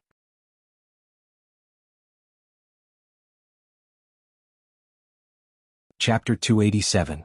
Under Lu Haochang's wrath, Crown Prince Lu Longji suffered a great loss, but what was more important was his reputation. It was needless to say what kind of treatment a crown prince would receive after committing a foolish act and a grave mistake. However, this matter was not over yet. Lu Longji was Lu Haochang's biological son and the crown prince of the Eastern Qi imperial court. He had to be punished for his mistake. As for Jiang Wenyuan, he had to pay with his life for his mistake. Lu Haochang said coldly, "Zhang Rang. A tall middle-aged eunuch in a dark green brocade robe said in a low voice, "I'm here. Jiang Wenyuan has gone too far this time. Does he really think that the Lu royal family doesn't dare to kill him? For so many years I can pretend that I didn't see what he did in the dark, but he should never have interfered in the internal affairs of the imperial family. He should be killed for trying to touch the foundation of the imperial family. His memorial arch has been erected for so many years, and the Lu royal family has tolerated it for so long.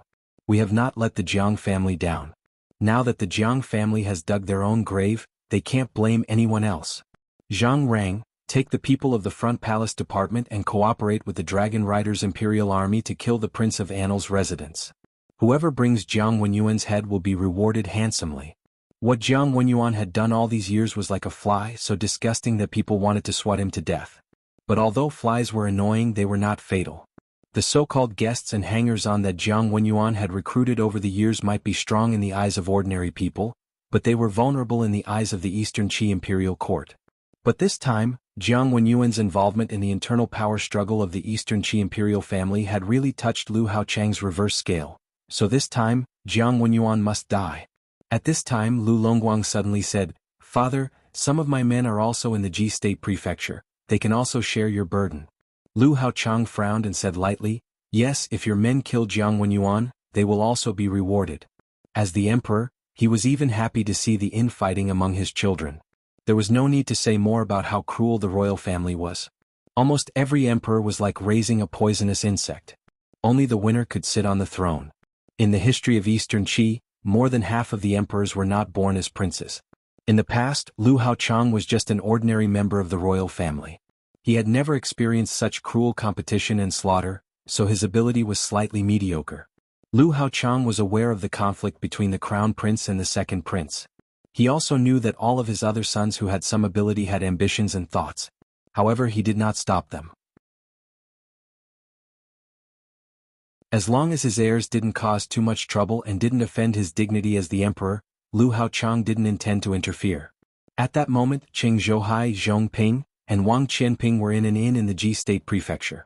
At present, the few of them were in a complete stalemate. They clearly had a clue, but in the end they couldn't investigate the case, nor could they not investigate it. Moreover, Chu Xiu and Chu Xiaoda hadn't returned for a day. God knew what they were doing. Even Qing Zhouhai had some complaints about Chu Xiu. This time, Hall Master Guan had assigned Chu Xiu to lead the team. They felt that they had done their best. But now Chu Xiu had disappeared halfway. What was going on? At this moment, Wang Qianping suddenly revealed a strange look in his eyes.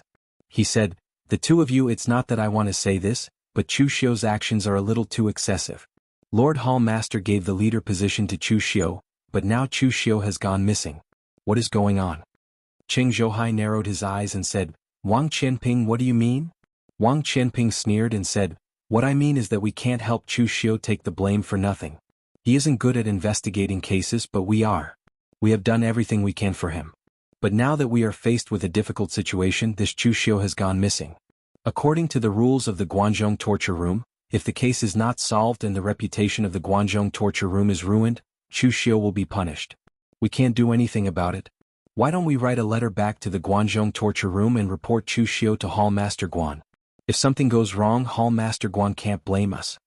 Qing Zhouhai frowned and looked at Wang Qianping. This guy was really sinister. Previously, he had been so calm in front of Chu Xiu, as if he didn't dare to provoke Chu Xiu. But now he was playing this trick in the dark. If they really reported Chu Xiu in front of Hall Master Guan, it would make Chu Xiu seem to be headstrong and self-opinionated. Finally, it would cause the case to be unable to be solved. Not only would Chu Xiu's reputation in the Guanzhong torture room plummet, but it would also cause Chu Xiu to be punished by Guan Xiu. Guanzhong torture room had its own rules. In other sects, talents like Chu Xiu would definitely be given some preferential treatment. But in the Guanzhong torture room, if you do well you will be rewarded, and if you do wrong you will be punished. It was that simple. Zhong Ping said faintly, "I won't do this kind of secretly slandering others, and I'm also too lazy to do it. If you want to go, then go." This time he didn't contribute much to Qiu Jinxing's case. He was only good at killing people. Actually, it didn't matter to him whether the case was completed or not. Qing Zhouhai also looked indifferent. "Wang Qianping, I've heard about what you did in the Guanzhong torture room. Don't play this trick here. If you want to stab people in the back, you can go. I won't stop you, but don't think about seducing me to go with you. Although Qing Zhouhai didn't think he was a gentleman, he really couldn't stab people in the back like this. Moreover, he didn't want to incur hatred with Chu Xiu because of such a small matter. Even if Chu Xiu really didn't complete the case, which caused his reputation to be damaged and he was punished by the hall master, Chu Xiu was still Chu Xiu. His strength was still there. Although the Guanzhong torture room valued merit, at the end of the day, strength was the guarantee. With Chu Xiu's current talent and strength, he would definitely become a torture officer or a leader of the arrest department in the future. Why bother to offend Chu Xiu for such a small matter? Not all the cases handled by the Guanzhong torture room could be solved. There were also many unsolved cases. Qing Zhouhai could still afford that little punishment. At least it wasn't worth it to offend Chu Xiu because of this little punishment. Seeing these two people's attitude, Wang Qianping was a little surprised. Because from the past few days of contact, this Chu Xiu didn't seem to be very close to Qing Zhouhai and Zhong Ping. In the end, they actually chose to stand on Chu Xiu's side. It was really strange. However, Wang Qianping didn't want to care so much now. At this time, if he didn't hit Chu Xiu while he was down when he returned to the Guanzhong torture room, his master Yin Batong wouldn't let him off. Yin Butong's previous disciple Li Tianhao was crippled by Chu Xiu. Since then, Yin Batong hated Chu Xiu to the core. This time, Wang Qianping followed Chu Xiu to carry out the mission. His master had personally instructed him to find an opportunity to cause trouble for Chu Xiu. If Chu Xiu remained unharmed throughout the journey, it would be fine. But now he didn't mind hitting Chu Xiu while he was down and stabbing him in the back. Wang Qianping sneered. Alright, you guys are of high moral standing. If you don't want to complain, then I'll do it. Hall Master Guan is very clear about rewards and punishments. I'd like to see if you guys will also suffer when Chu Xiu is punished. At this time, the door was suddenly pushed open. Chu Xiu's figure stepped into the inn. Immediately, Wang Qianping's mouth opened wide. He almost swallowed the words he just said. Chu Xiu's face was gloomy. Say it, why don't you say it? Didn't you want to go to Hall Master Guan to complain about me? I'd like to see how you're going to complain about me. Wang Qianping's expression changed. He forced a smile and said, Official Chu, I was actually joking just now. Before Wang Qianping could finish his words, Chu Xiu had already taken a step forward. He arrived in front of Wang Qianping and directly grabbed at him. They had experienced Chu Xiu's temperamental personality before. He would attack as soon as he said he would, without the slightest bit of nonsense or hesitation. Previously, when he was facing the 5 heroes of Jiangdong, he was like this. It was simply impossible to predict. Now Wang Qianping was mentally prepared. The moment he saw Chu Xiu, the gang energy around him erupted. He retreated and wanted to block Chu Xiu. However, Chu Xiu's grab changed into a seal halfway. The great Vajra wheel seal crashed down, and Wang Qianping's pitiful gang energy was almost instantly shattered by the great Vajra wheel seal. The great sacrificial grappling hand was executed. Wang Qianping was directly lifted up by the neck by Chu Xiu. The gang energy around him was completely sealed. This caused him to instantly reveal a panicked expression. He hurriedly shouted, Chu Xiu, what are you trying to do? If you dare to touch me, the Guanzhong torture room will definitely not tolerate you. It was a serious crime to kill a colleague. In the previous competition between the younger generation, Chu Xiu had crippled Li Tianhao. It could be said that the sword had no eyes and the fists and kicks had no heart. However, if Chu Xiu touched him now, it would be a mutual killing between colleagues. This was definitely a big taboo in the Guanzhong torture room. At this moment, even Qing Zhouhai was shocked. He hurriedly advised, Brother Chu, calm down. We're all on the same side. There's no need to make a fuss like this. At this moment, Chu Xiu only looked at Wang Qianping with a cold gaze. He said coldly, if you want to stab me in the back, sure, but you have to be mentally prepared to bear my wrath. Now, are you prepared for this? Feeling Chu Xiu's cold gaze, Wang Qianping's expression suddenly changed. His predecessor Yin Butong's former disciple Li Tianhao had been crippled by Chu Xiu. Chu Xiu's ruthlessness had a previous record. If Chu Xiu went crazy and really crippled or killed him, who could he go to for justice? Looking at Chu Xiu's extremely cold gaze, Wang Qianping's tone was no longer tough. Instead, he lowered his voice and said, Official Chu, I was blinded by lard just now. Please don't mind me. I have a cheap mouth. Please let me go this time, Official Chu. Seeing Wang Qianping's appearance, Qing Zhouhai and Zhong Ping both felt a little ashamed. This person was really a disgrace to the Guanzhong torture room. It was very normal to be afraid when facing a strong opponent. However, there were really not many who would lower their voice and beg for mercy like Wang Qianping.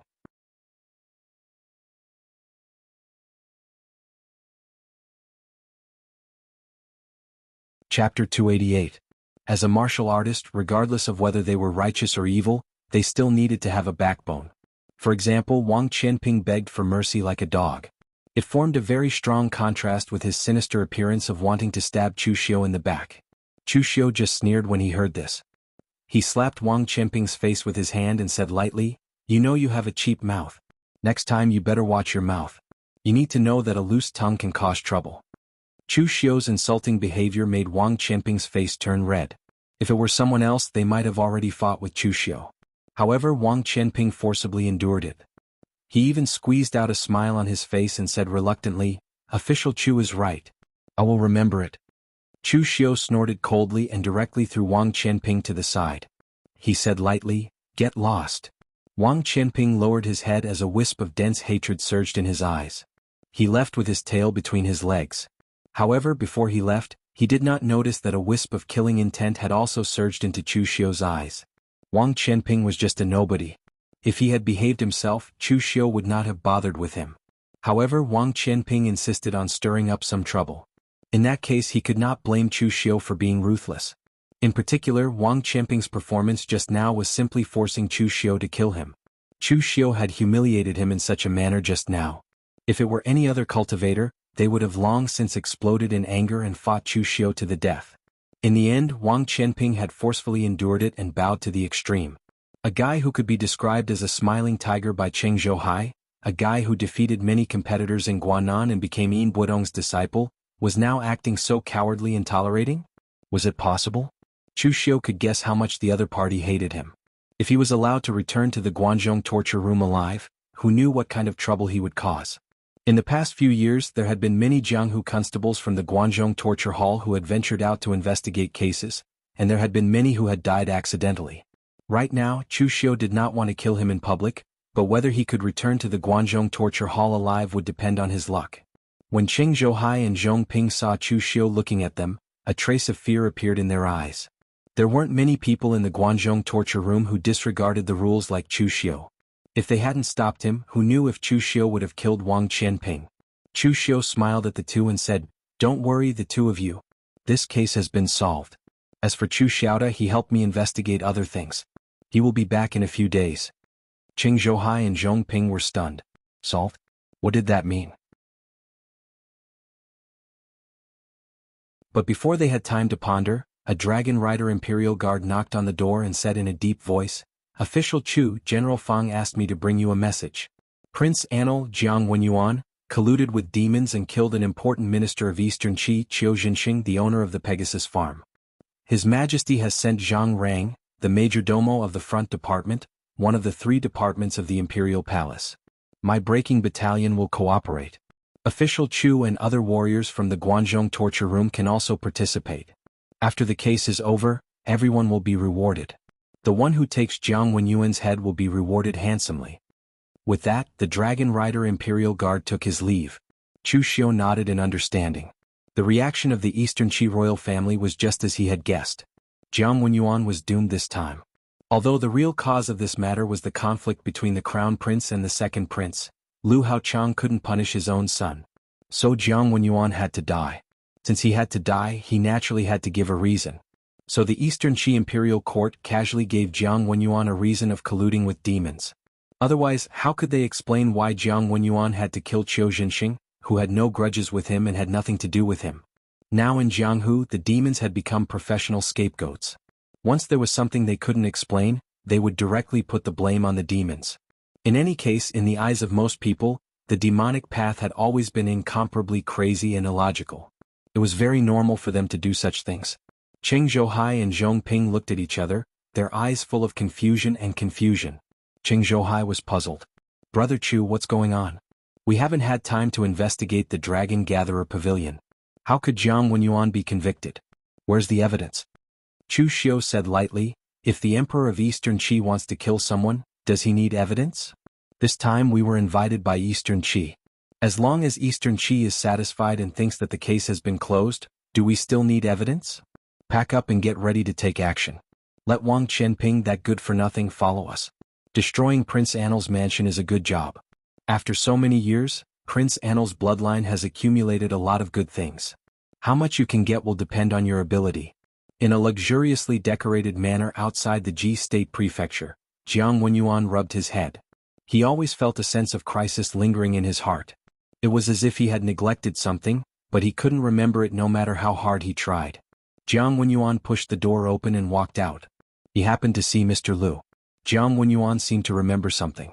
He asked, "What on earth has your faceless demon sect been doing recently? Why did so many people leave?" Mr. Lu chuckled. "It's nothing. Lord Demon Envoy has some instructions. It seems that we have to carry out other tasks. That's why some people were taken away."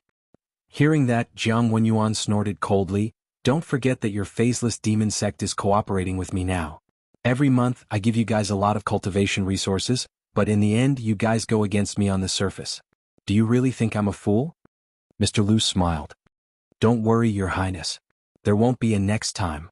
Jiang Wenyuan snorted. "Good that you know." At this moment, a sudden battle cry came from outside the manor. This caused Jiang Wenyuan's expression to change. "Who's so bold to cause trouble in my Prince Annel's mansion? Do you want your family to be executed?" Jiang Wenyuan said angrily. At this moment, the door of the inner residence was blasted open. Over 100 martial artists rushed in. The one leading them was a tall middle-aged eunuch wearing a dark green brocade robe. At this moment, the eunuch was surrounded by a light green gang energy. Wherever he passed, a cold and gloomy aura wafted in. Some of the exotic flowers and plants in the Prince Annel's gang energy immediately began to wither when they came into contact with the gang energy on his body. It looked very evil. Jiang Wenyuan looked at the eunuch and said with a slightly trembling voice, "Chief Handprint Master of the Front Palace Division, Poisonous Dragon Hand Zhang Rang. An expert of the Imperial Palace, the true confidant of the Eastern Qi Emperor Lu Haochang." Jiang Wenyuan naturally recognized Zhang Rang. At this moment, around Zhang Rang was Wang Jin, who he scolded a few days ago and ran away. She was looking at him with a cold smile. There was also Chu Xiu, who he had wanted to kill but failed to do so. He was looking at him expressionlessly with the people from the Guanzhong torture room. Among them were the Dragon Riders Imperial Guards who belonged to the Second Prince's Vanguard Battalion. Seeing all these people gathered here, Jiang Wenyuan didn't even dare to think about what had happened. Zhang Rang chuckled and said, "Your Highness, I'm very honored that you still recognize me. Since that's the case, let me see you off today. It's also my honor to be able to end the last Prince Annel in the history of Eastern Qi." Jiang Wenyuan's eyes widened and he shouted, "Zhang Rang, what do you mean?" In the past, Emperor Taizu himself said that he would ensure the Jiang clan's eternal happiness. "What do you mean by this?" "I want to see His Majesty, I want to see His Majesty." Zhang Rang said calmly, "Prince Annel, stop struggling. His Majesty is busy every day and has no time to see you. I can't be bothered to talk about your crimes. You asked for it so you can't blame anyone else."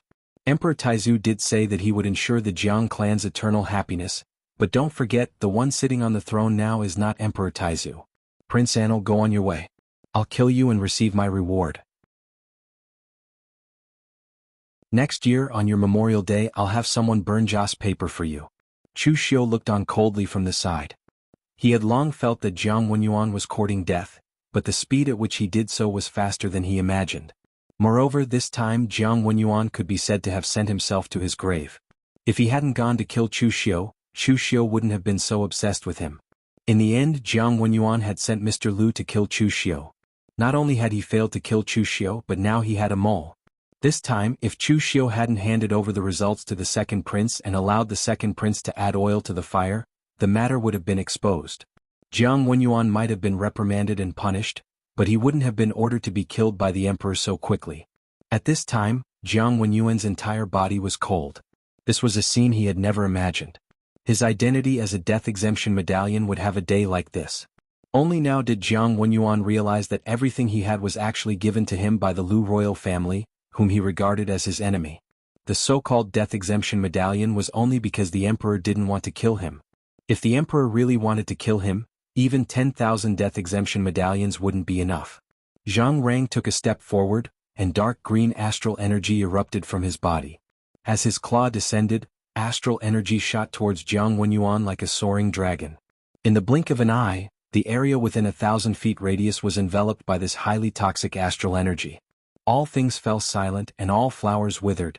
Martial artists who condensed the true martial core and communicated with the power of heaven and earth were known as martial Dao grandmasters. They had the strength to destroy a city and fight an army of 10,000 by themselves. Although Zhang Rang was a eunuch, he was also a genuine martial Dao grandmaster. At this time, his attack had the power to change the color of heaven and earth. Prince Anil, I'm here to send you on your way. At this moment, a sword chime sounded in the Prince Anil residence. A long sword shining with a golden glow pierced through the air, slashing towards Zhang Rang's poisonous dragon claw. The pure yang sword aura pierced through the air and instantly melted the poisonous mist. An old man in a white Taoist robe walked out of the inner residence. The long sword flew back into his hand and disappeared into his loose Taoist robe. The old man said in a deep voice, "Where there's life, there's hope. Your Highness, take your people and leave first." This old man has received great kindness from the old prince in the past, and has been worshipped by your Jiang clan for decades. Now it's time to return the favor.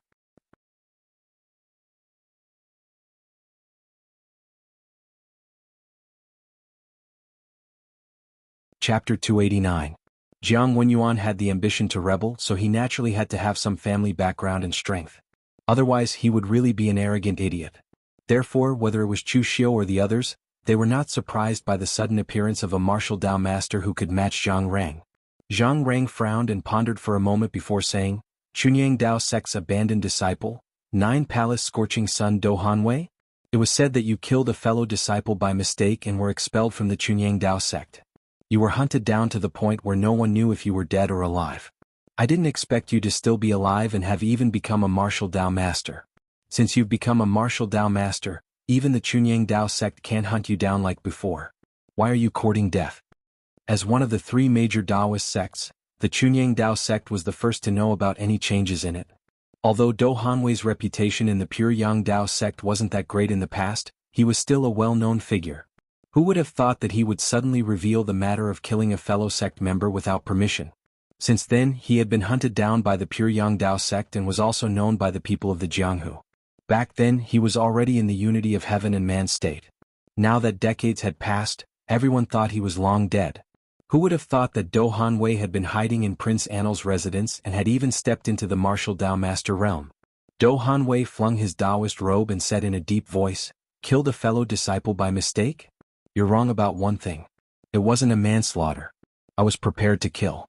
Some people really deserve to be killed. Even if I had to betray the sect for it, I wouldn't hesitate. I don't want to talk about these old things anymore. If it wasn't for the previous Prince Anil who took the risk to take me in, I'm afraid I would have become a skeleton in a grave by now. I wouldn't have the cultivation base of a martial Dao master now. I must repay this kindness. Whether it's death or survival, we'll only know after a battle." As his voice fell, Do Hanwei flicked his long sleeves and from his loose robes, a series of long swords shining with pure yang astral energy shot out one after another. There were a total of 9 swords, each shining with dazzling pure yang astral energy as they slashed towards Zhang Rang. Behind Do Hanwei, Jiang Wenyuan glared angrily, his eyes filled with unwillingness. It was not easy for the Jiang clan to recruit such an expert and nurture him to become a Wu Dao grandmaster. But now he was exposed. Facing the notorious Grand Supervisor of the Front Hall Department, Poisonous Dragon Hand Zhang Rang, even Jiang Wenyuan himself had no confidence in Do Hanwei. Uncle Qi, who was standing behind Jiang Wenyuan, hurriedly pulled Jiang Wenyuan and said, "Your Highness, let's go. We don't know how long Senior Do Hanwei can last. If we don't leave now, it will be too late." Jiang Wenyuan gritted his teeth and said, "Let's go." With that, Jiang Wenyuan left the prince's mansion under the escort of his henchmen. At this time, Do Hanwei had already begun to fight fiercely with Zhang Rang. Do Hanwei was born in Chunyang Dao sect, one of the 3 major Taoist sects in the world. His own strength was extremely profound. Chunyang Dao sect's pure yang astral energy was well known in the world. It was the existence of extreme yang among all astral energies. It had the magical power to destroy evil and was just able to restrain Zhang Rang's toxic astral energy. The martial arts technique that Do Hanwei cultivated was also very strange. He spent more than 10 years sacrificial refining 9 pure yang swords. When facing the enemy, he used pure yang astral energy to control them. He could even form the 9 Palace Scorching Sun Sword array with his own strength. Its power was very extraordinary. So even if Do Hanwei broke through to the real pellet state later than Zhang Rang, his combat experience was not as much as Zhang Rang. But right now the two of them were evenly matched. While fighting with Do Hanwei, Zhang Rang shouted, "Everyone attack! Don't let Jiang Wenyuan escape." As soon as his voice fell, Zhang Rang's robe fluttered, and his astral energy fluttered. With a claw, a colorful poisonous mist burst out. Like a domain, it shrouded Do Hanwei in it. Within the range, even the heaven and earth's aura was corroded. Zhang Rang was also a little anxious. He didn't expect Do Hanwei's technique to restrain him so much that he couldn't take him down for a while. Amidst the colorful poisonous mist that was so colorful that it was impossible to see what was going on inside, a bright golden light appeared. Do Hanwei spat out a mouthful of blood, which was attached to his 9 pure yang swords. His blood was burning, and the 9 pure yang swords surrounded him, making him look like a blazing sun. Defend! With a shout, the 9 pure yang swords slashed out one after another, each more powerful than the other. The 9 swords slashed out together, directly tearing the poisonous mist domain apart. Suppress! In the blink of an eye, the 9 pure yang swords were linked together, condensing into a sword formation that attacked Zhang Rang, instantly suppressing him. The battle between the two martial Dao grandmasters fascinated the crowd below. After all, for people of their level, watching experts fight could bring them a lot of benefits. But benefits aside, the mission still had to be completed. After Jiang Wenyuan escaped, everyone immediately began to chase after him. They were determined to bring back Jiang Wenyuan's head. However, Prince Anil residents had accumulated a lot of power over the years. Among them, there were several experts at the unity of heaven and man realm. Even though Wang Jin and Fang Jinqi had the strength of the unity of heaven and man realm, and there were also many warriors at the unity of heaven and man realm among the front hall division that Zhang Rang brought with him, they were still stopped by the other party. These hangers-ons of the Prince of Anlu residence were all recruited by Jiang Wenyuan through his courteous actions over the years. They did not disappoint the offerings Jiang Wenyuan had given them. Even though they knew that the Prince of Anlu residence was about to fall apart, they still fought with all their might. Although there were some who escaped halfway, they were still the minority. At this time, Chu Xiu was also chasing after Jiang Wenyuan with the people from Guanzhong torture room, killing the enemies who came to stop them one by one. Cheng Zhouhai, Zhong Ping and Wang Qianping followed behind Chu Xiu. They had the least people from Guanzhong torture room, so they were just there to watch the show. However, killing one person was a credit. When the time came, they could go to Eastern Qi to receive a reward. No matter what, it would be more than their salary from Guanzhong torture room. However, at this time, Wang Qianping looked at Chu Xiu with deep malice and resentment. He would never forget the humiliation that Chu Xiu brought to him yesterday. At this time, Wang Qianping was even thinking about whether he should take the opportunity to sneak an attack on Chu Xiu. However, this idea only went through his mind once before it was killed. Sneak an attack on Chu Xiu now was simply courting death. He had already experienced Chu Xiu's strength yesterday. Chu Xiu was an existence that could completely crush him. In the hands of Chu Xiu, he could not even block a single move. Moreover, even if the sneak attack was successful, Cheng Zhouhai and Zhong Ping were here. If they saw him, unless he could kill them, he would not be able to return to Guanzhong torture room in this life. Otherwise, he would be chased to death by people from Guanzhong torture room. Chu Xiu's position in Guanzhong torture room was not the same as his. If he had been killed by Chu Xiu yesterday, then Guanzhong torture room would only punish Chu Xiu severely. However, if he dared to sneak an attack on Chu Xiu and cause his death, it would become an unforgivable felony. After all, he was just an ordinary inspector, while Chu Xiu was the most outstanding young man in Guanzhong torture room. Even if Guanzhong torture room claimed to be fair and impartial, there was still a great difference between the status of each martial artist. Just as Wang Qianping's imagination ran wild, he saw more than 10 Diabolism martial artists with monstrous devil chi suddenly rushing out, which immediately shocked everyone present. Previously, they said that Jiang Wenyuan colluded with Diabolism and so on. In fact, it was just an excuse made up by Zhang Rang. After all, the internal strife of the royal family was not a good thing to say. In the end, who would have thought that Jiang Wenyuan really colluded with Diabolism? This was not an ordinary kind of courage. However, these Diabolism martial artists did not come to stop Chu Xiu and the others. Instead, they wanted to rush out. Among them, the direction they chose was in the direction where Chu Xiu and the others were. A strange look appeared in Chu Xiu's eyes. He suddenly shouted, "Retreat!" As soon as he finished speaking, Chu Xiu's figure immediately retreated to the surroundings. Cheng Zhouhai and the others were stunned for a moment, then immediately retreated to the sides. These diabolism martial artists were very strong. The weakest was at the physical invulnerability realm, and the leader was even at the unity of heaven and man realm. If they went head-on against them, they would simply be courting death. It was reasonable for Chu Xiu to ask them to retreat for the time being. And these diabolism martial artists seemed to really want to break out of the encirclement. After Chu Xiu retreated, they directly rushed past them. However, when the leader of the unity of heaven and man realm martial artists passed by Wang Qianping, whose speed was slower than Chu Xiu's, he suddenly slammed his palm down. A giant devil chi hand that was more than 10 feet in size suddenly smashed down, directly slapping the defenseless Wang Qianping away. In an instant, his internal organs were smashed, and he immediately lost all signs of life. Even at death's door, Wang Qianping could not understand why this diabolism martial artist did not attack when he passed by Chu Xiu, nor did he attack when he passed by Cheng Zhouhai and Zhong Ping. However, when he passed by Wang Qianping, he suddenly slapped him to death, as if he was casually slapping a fly that was blocking the road.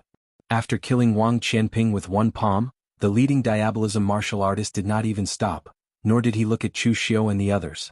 Instead, he directly fled into the distance as if his only purpose was to escape. Cheng Zhouhai and Zhong Ping were dumbfounded. They subconsciously looked at Chu Xiu with a trace of suspicion. They could not be blamed for such actions. Yesterday, Wang Qianping was prepared to secretly stab Chu Xiu with a knife, but was taught a lesson by Chu Xiu. In the end, he died here inexplicably today. Anyone would subconsciously look at Chu Xiu with suspicion. Chu Xiu shrugged and said, "Why are you looking at me like that? Just now I told you to retreat." In the end, I don't know what that idiot was thinking, but he was a little slow. He blocked someone's path and was killed with one palm. Who can you blame? Life and death are decreed by fate. This guy has no other choice but to blame his own bad luck.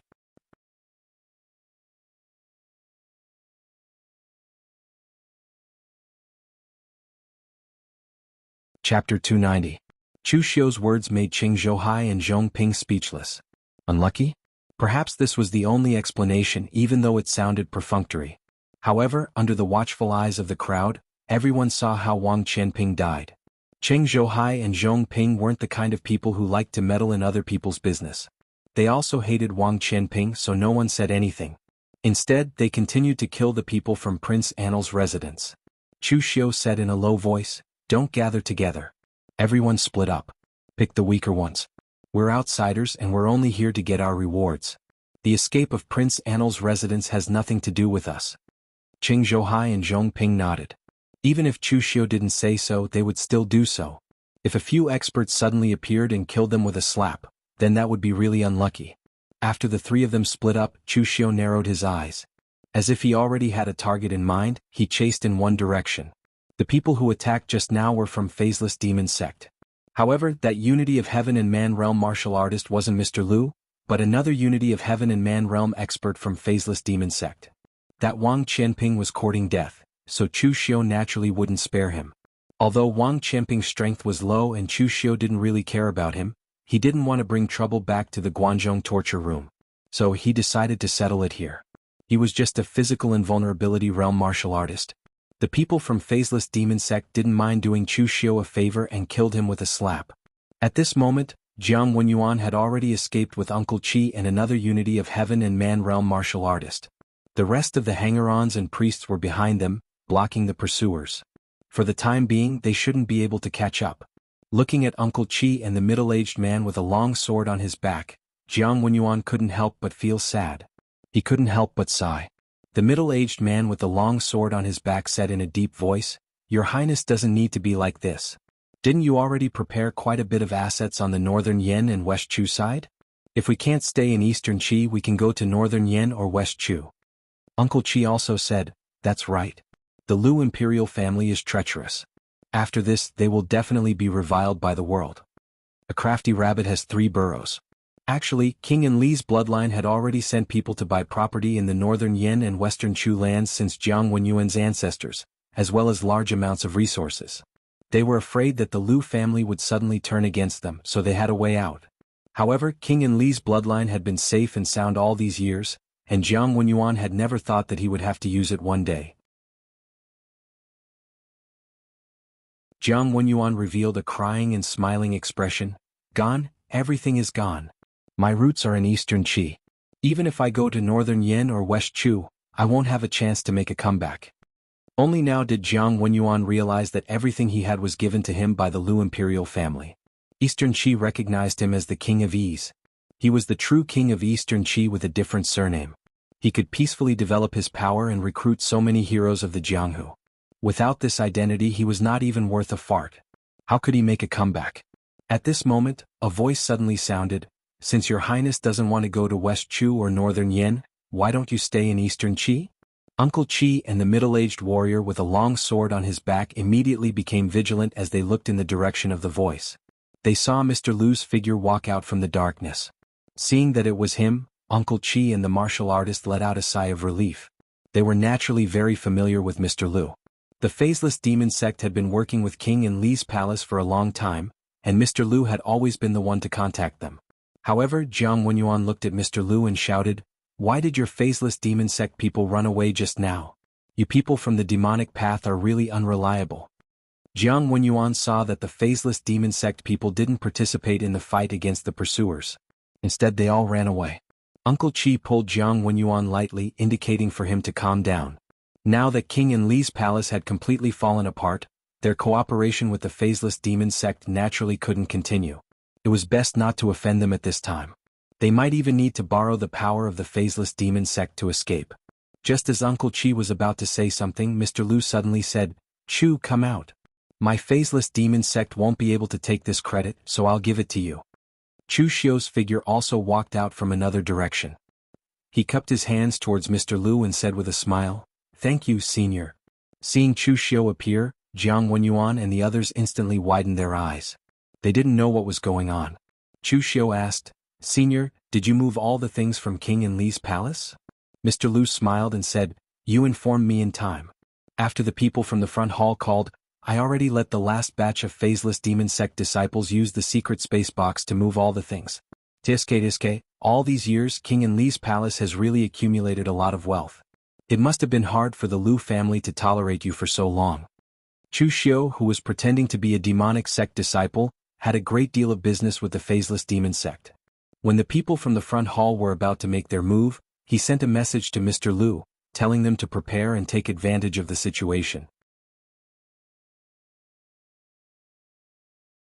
In the end, King Enli's palace would definitely be raided and he wouldn't be able to get anything. Mr. Lu also returned the favor by secretly following Jiang Wenyuan and telling him Jiang Wenyuan's location to Chu Xiu. Although the Eastern Qi Emperor had already said that Jiang Wenyuan's head could be exchanged for a reward, he was still a demonic cultivator, and he was from the notorious Faceless Demon sect. If Mr. Lu took Jiang Wenyuan's head to ask for a reward, he would probably lose his own head to the Eastern Qi Emperor. Therefore it was better to give it to Chu Xiu. After listening to the conversation between the two, Jiang Wenyuan's face was already red from the stimulation, as if blood was about to drip out. He pointed at Mr. Lu and shouted, "Bastard! You actually betrayed me." Uncle Qi and the martial artist with the sword on his back were also shocked. It was one thing for King Enli's palace to collude with the Faceless Demon sect. After all, with Jiang Wenyuan's status, it was normal for him to do such a thing. However, Chu Xiu was the most outstanding martial artist of the younger generation in the Guanzhong torture room, and he actually did something like colluding with the demonic cultivators. If news of this got out, Chu Xiu would definitely be doomed. Mr. Lu said calmly, "Your Highness, you're wrong. My Faceless Demon sect has never been your subordinate, so how could I betray you? Seeing that we've worked together before, I've personally come to see you off. This is already very kind of me." Jiang Wenyuan glared at Chu Xiu and Mr. Lu, looking like he wanted to swallow them alive. At this moment he suddenly realized why he had failed when he asked Mr. Lu to kill Chu Xiu. The two of them had actually colluded long ago. Chu Xiu took a step forward and said calmly, "Prince Enlu, originally you and I had minded our own business. Even if the progress of the case was stuck in your dragon gathering pavilion, it would still depend on the attitude of the Eastern Qi Imperial Court. I wouldn't have forcefully attacked you. But you insisted on killing me. You've courted your own death, so you can't blame anyone else. Now that the Eastern Qi Emperor wants your head, even if you escape to the Northern Yen West Chu, you'll still face endless pursuit. So why don't you take advantage of me now? I'll also give you a quick death. Isn't that good? The middle-aged martial artist with a sword on his back took a step forward and said in a deep voice, Uncle Chi, take His Highness away first. I'll stop them here. Mr. Lu laughed strangely and said, Sorrowful autumn swordsman Han Dongul, you've been a guest under Jiang Wenyuan for almost 10 years, right? Back then, you made a grudge against the Nansang Xiahou clan because of a woman, and it was Jiang Wenyuan who helped you settle it. But in fact, Jiang Wenyuan only said one sentence. For this sentence, you've been a guest under Jiang Wenyuan for 10 years and you've been loyal to him. Isn't that enough? Why are you risking your life? Don't you know my strength? Han Dongul pulled out the long sword he'd always carried on his back. It was a magnificent long sword with strange patterns, and it looked unusually dazzling. The kindness of a meal must be repaid, and the grievances of a small grudge must be repaid. Since I've received His Highness' kindness in the past, now I have to repay it. The kindness of a meal is already like this, let alone His Highness helping me block the Nansang Xiahou clan. Although it's just one sentence, it's more valuable than my life. Mr. Lu, I've seen you fight. Your strength is probably only a step away from the martial arts grandmaster realm. I'm far from being your match. But today, as long as I can still pick up my sword, you can't touch His Highness. Seeing Han Dongul like this, Mr. Lu shook his head and said, Loyalty is always reserved for dogs. A martial artist from a humble background like you is more loyal than those disciples from large sections. Now I know why Jiang Wenyuan likes to recruit martial artists from humble backgrounds like you, even at any cost. You people are really stupid to the point of being cute. I'm a bit reluctant to kill you. I rarely give people a chance. Now I'm giving you a chance. Are you going to return it or not? Han Dongul shook his head and said, Everyone has their own persistence in their hearts. Just like the Kunlun devil cult has been destroyed for so many years, but your faceless demon sect still doesn't give up. Now I won't back down either. As his voice fell, Han Dongul actually directly slashed at Mr. Lu with his sword. The sword momentum was as swift as the wind, incomparably magnificent and dazzling. What a pity you're so stubborn. Mr. Lu sighed and slammed his palm down. Boundless demonic chi condensed into a terrifying giant hand that attacked Han Dongul's sword momentum. Yama Demon Claw, tearing the heavens and splitting the earth. Almost in an instant, Han Dongul's sword momentum was shattered by Mr. Lu's claw. The scene was completely crushed. However, Han Dongul didn't seem to be afraid of death at all. Seeing that he was no match for Mr. Lu, he actually chose to burn his essence blood to delay Mr. Lu. Jiang Wenyuan's eyes almost popped out of their sockets. Humans weren't plants. Previously, he recruited these hanger-ons and worshippers with utilitarian intentions. In fact, he just wanted to make use of them. However, these people had already accompanied him for more than 10 years or even decades. In the end, they were all risking their lives to protect him. How could Jiang Wenyuan not feel touched? However, now wasn't the time to feel touched. Uncle Chi directly pulled Jiang Wenyuan up and shouted, Prince, leave quickly. As he spoke, Uncle Chi directly exploded with his fastest speed. He didn't care about any seniority and forcibly carried Jiang Wenyuan on his back, wanting to escape. However, not long after he ran, Chu Xiu's voice rang out behind him. Run? You can't run away. Why don't you lend me your head to claim the reward? Next year, I can still burn some paper money for you so that you can continue to live comfortably in the underworld. Isn't that good?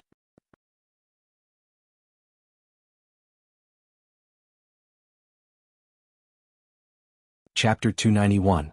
Chu Xiu colluded with various parties and finally succeeded in getting rid of Jiang Wenyuan with the help of the Eastern Qi royal family. How could he let the other party off so easily? However, Chu Xiu did not expect the Jiang clan to have accumulated such a strong foundation over the years. This foundation was not in terms of cultivation resources, but in terms of people. The Jianghu was evil and profit was the top priority. Even some of the famous righteous sects spoke of benevolence and righteousness, but in reality they tossed morality aside. However, the world was so big and there were some people who truly valued loyalty, filial piety, benevolence and righteousness. For example, Do Hanwei and Now Han Dongul were both like this. However, it was a pity that such people were too few. Moreover, with Jiang Wenyuan's current situation, it was useless no matter how many of such people there were. From today onwards, the King of Peace and Happiness's bloodline was destined to go to the underworld. Uncle Chi looked at Chu Xiu behind him in shock. Previously in the Dragon Gatherer Pavilion, he had fought with Chu Xiu. At that time he knew that Chu Xiu was very strong, but he did not expect Chu Xiu to have such terrifying speed. The fast and slow 9 words formula's inner binding seal was the pinnacle of speed. At least in a short distance, other than consuming too much internal energy and not being able to use it for a long time, there was almost no weakness. In a few breaths' time, Chu Xiu had already caught up with Uncle Qi. He directly slashed at Uncle Qi, and the blood-refined god's aura was mixed with surging demonic energy. Uncle Qi still carried Jiang Wenyuan on his back. He could not retreat, nor did he dare to retreat. He could only explode all the earth energy in his body to block this slash. With a loud bang, Uncle Qi's body did not move, but a trace of blood flowed from the corner of his mouth. Putting down Jiang Wenyuan, Uncle Qi turned to Jiang Wenyuan and said in a low voice, "If not for your highness saving my life in the past, I'm afraid this old man would have long become a skeleton in a grave. Now this old man can only block this one last time for your highness. If you escape to West Chu or Northern Yen you will have a chance to live. Your highness take care." As soon as he finished speaking, Uncle Qi formed a seal with one hand. In an instant, his aura skyrocketed from the physical invulnerability realm all the way to the 3 flowers at once prominence, 5 Qis collecting in mind, and finally to the oneness of heaven and man. This was Uncle Qi's strength when he was at his peak. If he had not encountered a problem when he was trying to break through to Martial Dao Grandmaster, his current strength would not be inferior to Do Han Wei. However, at that moment, Uncle Qi's complexion was frighteningly pale. There were even streams of essential energy surging through his meridians. It was extremely evil. In the past, Uncle Qi encountered a problem when he was trying to break through to the Martial Dao Grandmaster realm. His physical body was actually already rotten beyond recognition. Even with the help of the Jianghu's miracle doctor, Feng Buping, he had improved a little, but he could only maintain the cultivation of the physical invulnerability realm. Now he had forcefully broken through the seal and unleashed the strength of the oneness of heaven and man realm. In reality he was committing suicide. Even if Chu Xiu retreated now, it would not take long before Uncle Qi's meridians would explode from overexertion. After bursting forth with his final moment of brilliance, Uncle Qi took a step forward and attacked Chu Xiu. The ground beneath his feet was actually left with a crater that was dozens of feet wide. Uncle Qi could not hold on for much longer, so he wanted to use the last of his strength to fight Chu Xiu to death. Even if he had to injure him so severely that he could not attack Jiang Wenyuan again, it was still good enough. Jiang Wenyuan, who was behind, gritted his teeth as he watched all this. However, in the end he still chose to turn around and escape. Among the guest officials under his command, Uncle Qi was his true confidant. He was saved by Jiang Wenyuan when he was young, and he was both a master and a friend to Jiang Wenyuan. He could be said to be loyal. However, it was precisely because of this that Jiang Wenyuan chose to escape immediately. He did not want to let Uncle Qi down. At this moment, Chu Xiu, who was facing Uncle Qi, had a serious look in his eyes. Uncle Qi, who had unleashed his last trump card, was so powerful that he was practically no different from the oneness of heaven and man realm experts like Mr. Liu or the Heavenly Sin Branch leader. At most, his physical strength was slightly weaker. However, Uncle Qi's punch seemed to contain a hint of the power of heaven and earth. His Gang Qi merged with the heaven and earth, passively carrying a trace of power that belonged to heaven and earth. When the punch landed, it brought with it the roar of a dragon and a tiger roaring through the heavens and earth. Chu Xiu held his sword with both hands. In an instant, his blade was completely soaked in demonic aura. The Avicii Devil's Blade, the gates of hell opened. Facing Uncle Qi of this level, Chu Xiu used the second blade of his Avicii 3 blades to take the attack head-on. The powerful Gang Qi fist collided with Chu Xiu's demonic aura blade, and an earth-shattering sound erupted. A clanging sound rang out, and the blood-colored demonic aura blade shattered. Chu Xiu's figure retreated step by step. When his feet landed on the ground, a hole several feet wide was immediately blasted open. After retreating over 10 steps, Chu Xiu finally managed to stop. However, his hands were already numb, and even the heavenly demon dance in his hands was trembling. This was a complete suppression of strength. No matter how strong Chu Xiu's martial arts techniques were, he would not be able to withstand it. Of course, the current Chu Xiu had improved very obviously. Previously, Chu Xiu had used Dugu Yin to take a blow from the Heavenly Sin Branch leader head-on. However, that blow had already exhausted all of Chu Xiu's strength. Now he still had the strength to fight. Uncle Qi did not stop at all.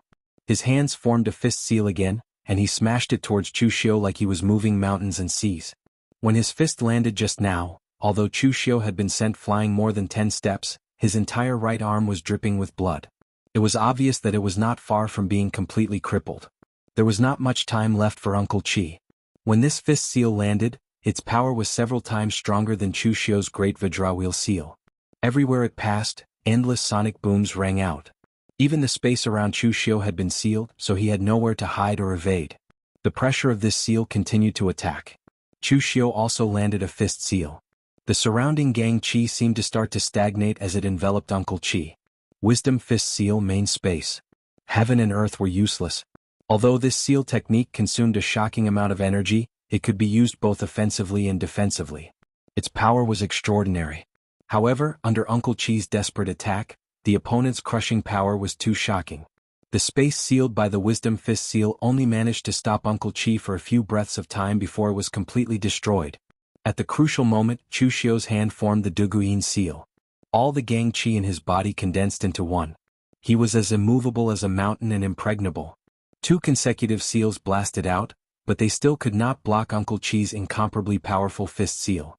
The Gang Chi defense that Duguin had set up was directly shattered. Both of Chu Xiu's feet were smashed into the ground. His body flew backwards, leaving 2 deep marks on the ground. A stream of blood flowed out of Chu Xiu's mouth. His internal organs felt waves of pain. However, the corners of his mouth curled up to reveal a smile. This was because Uncle Chi's arms, which were dripping with blood, were hanging by his side. His body, which had already completely aged and decayed, could not support such a powerful force. Now he was completely crippled. Uncle Chi sighed helplessly. He had already tried his best. However, Chu Xiu's strength was beyond his imagination. The 2 attacks that he had unleashed with all his cultivation had actually been blocked by Chu Xiu. The only price he had paid was a slight shock to his internal organs. In this way, even if he wanted to kill Chu Xiu at his peak, he might not be able to do it. However, he did not ask for too much. If he could block Chu Xiu for a moment, Jiang Wenyuan would have an additional chance of survival. His arms were crippled, but he still had his legs. At this moment, all the strength in Uncle Chi's body was channeled into his legs. His feet moved like a qilin shaking the ground.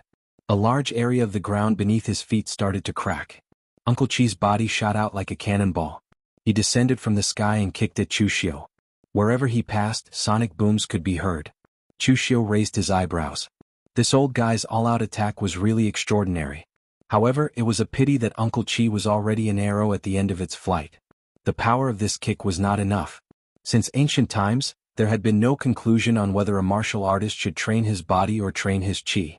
However, everyone in the world knew that only a powerful body could contain more true chi, and only a powerful body could withstand all kinds of powerful forces. Therefore, the basics of martial arts must be trained in the body, followed by chi. Right now, Uncle Chi's strength was extremely incompatible with the strength of his body. The strength of the unity of heaven and man realm coupled with his old body that was only at the physical invulnerability realm couldn't allow his strength to reach its peak. Facing Uncle Chi's kick, Chu Xiu did not retreat. Instead, he advanced. He formed a fist seal and faced the sky. At this moment, the fist seal in Chu Xiu's hand released an endless dazzling light. It was as dazzling as the blazing sun, incomparably resplendent. Fulfill the wishes of all, release the supreme light. Forwarding formula, perfect Aquarius seal. This was the strongest seal that Chu Xiu had mastered so far in the fast and slow 9 words formulas. Forcefully using it would even cause a slight backlash of true chi. Previously at the God Weapon Conference, Chu Xiu had used this technique to kill Tong Kai Tai. And now, facing Uncle Chi, under Chu Xiu's perfect Aquarius seal, endless Gang Chi and the brilliance of the sun were released. The violent explosion of true chi tore the ground in a radius of over 10 feet. Even Jiang Wenyuan, who had escaped several miles away, could see the dazzling light in the night sky. In the midst of the endless explosion of Gang Chi, Chu Xiu's figure did not move. When the smoke and dust dispersed, Chu Xiu's face was slightly pale. However, Uncle Chi's figure was already nowhere to be seen. There was only scattered blood mist floating in the air. Under the attack just now, the powerful force produced had directly torn Uncle Chi's body apart, turning him into a cloud of blood mist. This was the consequence of having a weak body. Under the collision of such a level of power, not even a complete corpse could be preserved. Chu Xiu shook his head and said, "Really, why did you have to do this? With Uncle Chi's strength, as long as he didn't use power that exceeded the physical invulnerability realm, it would not be a problem for him to live for another few decades. He might even survive Jiang Wenyuan's death. In the end, regardless of whether it was Do Hanwei Han Dongul or now Uncle Chi, they all sacrificed themselves for one person. This kind of feeling was something that Chu Xiu could understand. However, one's life was given by one's own mother and father. Other than oneself, no one else could take it away. Although Uncle Chi and the others were worthy of respect, Chu Xiu would never acknowledge such a thing in this lifetime.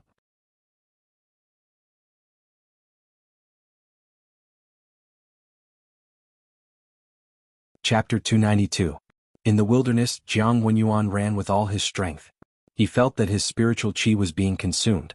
He didn't know how long it had been since he last felt this way. After living like a prince for decades, Jiang Wenyuan had the strength of the innate realm. However, it was just a realm. It could strengthen his body and allow him to live longer, but it didn't mean that he had combat power. Jiang Wenyuan had already seen the dazzling light behind him. He couldn't help but feel a trace of sadness in his heart. He knew that Uncle Chi probably couldn't stop Chu Xiu. However, compared to the sadness, Jiang Wenyuan's heart was also filled with unwillingness. The Anil residents had accumulated power for so many years, but in the end, they found that everything was no match for a sentence from the Lu family. How sad was this? However, before Jiang Wenyuan could grieve for too long, there was already the sound of wind breaking behind him. Chu Xiu was dressed in black with a demonic saber at his waist. Blood-colored Gang Qi danced around his body, making him look like a god of death. He looked extremely terrifying. If it were any other three-flower realm warrior, Uncle Chi might have been able to block him for long enough for them to escape. However, Jiang Wenyuan's speed was far from enough. Looking at Chu Xiu chasing behind him, Jiang Wenyuan's eyes showed endless fear. When he first met Chu Xiu, he thought of him as a fledgling and wanted to recruit him. Even not long ago, in Jiang Wenyuan's eyes, Chu Xiu was like an ant. He could kill him if he wanted as long as he did it cleanly. He even dared to kill the owner of the Pegasus Ranch, Qiu Zhenxing. What was a mere Chu Xiu to him? However, it was only now that Jiang Wenyuan realized that without the title of Anil Prince and the power he relied on to survive, he was nothing at all. In terms of pure combat power, he was the ant in front of Chu Xiu. Seeing that Chu Xiu was getting closer, the fear in Jiang Wenyuan's eyes turned into unwillingness. He shouted, "Chu Xiu, I know you want benefits. Although you can go to the Eastern Qi Emperor to receive a reward if you kill me, you can get even more if you don't kill me. Northern Yan, Western Chu.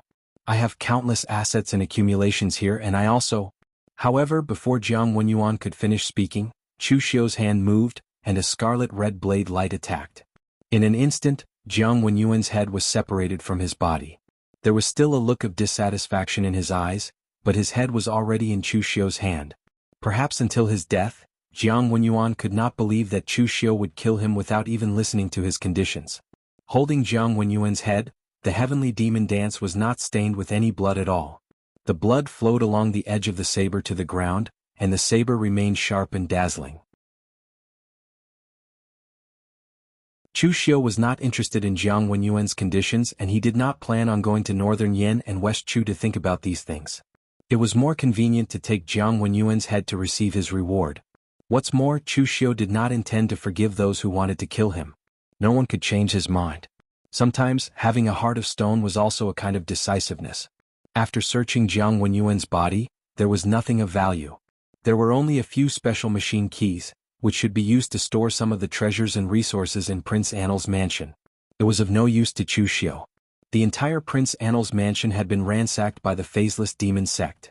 The rest of the things would definitely be taken away by the front hall department. It would not be Chu Xiu's turn. This time, Jiang Wenyuan escaped in a hurry, so he definitely did not bring the rest of the things with him. Therefore, Chu Xiu did not care about the body and directly left with the head. When Chu Xiu returned with Jiang Wenyuan's head, Han Dongul and Mr. Lu had already disappeared. However, Chu Xiu had already guessed the result. Facing an expert like Mr. Lu, who was only one step away from the martial arts grandmaster realm, Han Dongul was no match at all. He should have been killed by now, and even his body had been cleaned up by Mr. Lu. When Chu Xiu returned to Prince Anil's mansion, the battle there had just ended. The front hall department's chief steward Zhang Rang was not in a good state. His neat dark green robe had been torn, and his face was incomparably pale. His originally gloomy aura was now filled with traces of pure yang energy. However, this was not a good thing. His injury was caused by the pure yang astral chi entering his body. For a martial artist like him who originally cultivated in evil techniques, it was a hard injury. It would take a while to heal. However, in front of him, Do Hanwei was already dead. 9 pure yang swords were scattered on the ground. More than half of them had been shattered. Do Hanwei did not fall, but his face was dark green. His body was emitting corpse energy, and there was a big hole in his chest from Zhang Rang's attack. His heart was nowhere to be seen. After the battle, this former disciple of the pure Yang Daoist sect was defeated by Zhang Rang. He was defeated, which meant he was dead. He had repaid the Jiang clan's debt of gratitude, even though he had to pay it with his life. As for the other members of Prince Annel's mansion, they were either killed or escaped. The entire Prince Annel's mansion had completely fallen apart. When they saw Chu Xiu return with Jiang Wenyuan's head, everyone present revealed a strange look. They did not expect that the one who killed Jiang Wenyuan would be an outsider like Chu Xiu. This made them feel a little regretful and unconvinced. However, after seeing this scene, Zhang Rang's expression improved a little. His Majesty had asked him to complete this mission. If he had messed it up, then his impression in His Majesty's heart would be lowered. Now that Chu Xiu had returned with Jiang Wenyuan's head, and the rest of the members of Prince Annel's mansion had been mostly killed, Zhang Rang could take these things to report to Lu Haochang. Zhang Rang coughed and said, "Chu Xiu, you've done well this time. I will put in a good word for you in front of His Majesty. The Eastern Qi Imperial Court will not take a single cent of the rewards promised for the Guanzhong torture room mission. Similarly, the few of you have also participated in the killing of Prince Annel's mansion. Eastern Qi will also reward you according to your contributions, especially Chu Xiu. His Majesty will reward you handsomely for killing Jiang Wenyuan." After Chu Xiu and the others cupped their hands in thanks, Zhang Rang took Jiang Wenyuan's head and left with his men. Chu Xiu was not afraid that Zhang Rang would tamper with the credit because he did not dare. At his position there were too many people who had their eyes on him. Therefore, Zhang Rang could be said to be very careful and did not dare to cross the line. Now that they were in public, everyone knew who the credit should be. Zhang Rang could not be greedy for this kind of credit. When they returned to the inn to rest, Cheng Zhouhai and Zhong Ping were still in a daze. This mission could be said to be the most inexplicable one they had ever carried out. He had completed it inexplicably, and he had even participated in the mission to kill Prince Annel's residents. However, Zhong Ping felt that he had killed quite a lot of people. Si Ming had taught him all kinds of killing techniques since he was young. When it came to investigating cases, he could not compare to Cheng Zhouhai or even Chu Xiu. However, he was very good at killing people. Therefore, when he took action this time, the number of people who died in Zhong Ping's hands was almost double that of Cheng Zhouhai. 2 days later, the rewards were handed out. It was unknown whether it was because Lu Haochang was generous or because the Eastern Qi Imperial Court was rich and overbearing, but the rewards given to Chu Xiu and the others were very generous. The rewards promised to the Guanzhong torture room were all given by the Eastern Qi Imperial Court. Zhong Ping and Cheng Zhouhai also received a lot of extra rewards according to the number of people they killed. Of course, Zhong Ping received more. As for Chu Xiu, because he killed Jiang Wenyuan, he received the most preferential treatment. In addition to giving Chu Xiu a lot of cultivation resources, the Eastern Qi Imperial Court also gave him an 8-revolution elixir, the 5 elements regeneration elixir. Generally, elixir pills from first revolution to third revolution were relatively common and could be refined by low-level alchemists.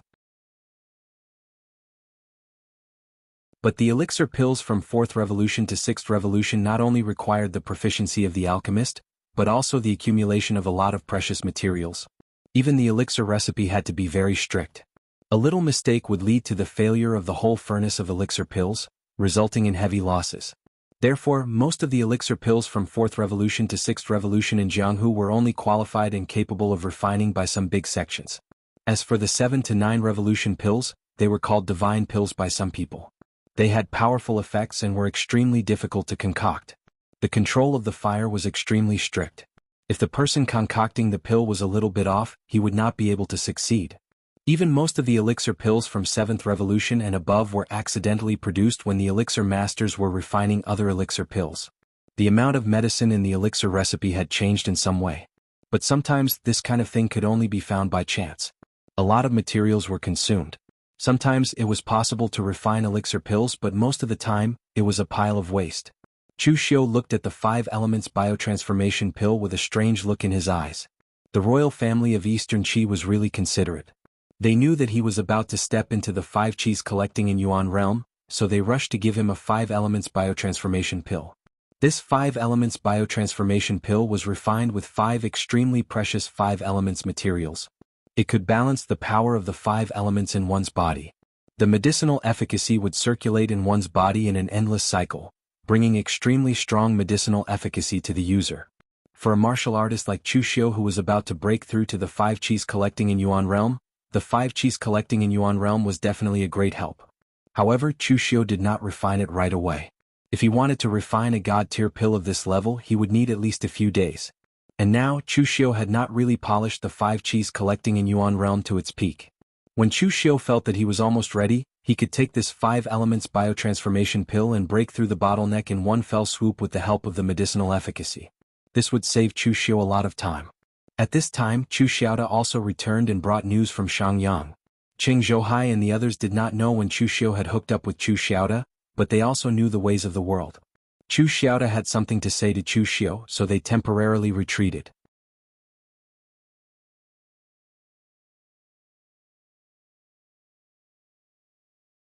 Chapter 293. The trip to Xiangyang County had left a deep impression on Chu Xiaoda. It also made him firmly believe that standing on Chu Xiu's side was the right thing to do.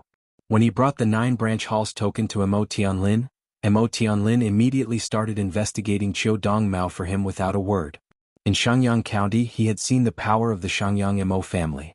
It was definitely more useful than the Eastern Qi Imperial Court.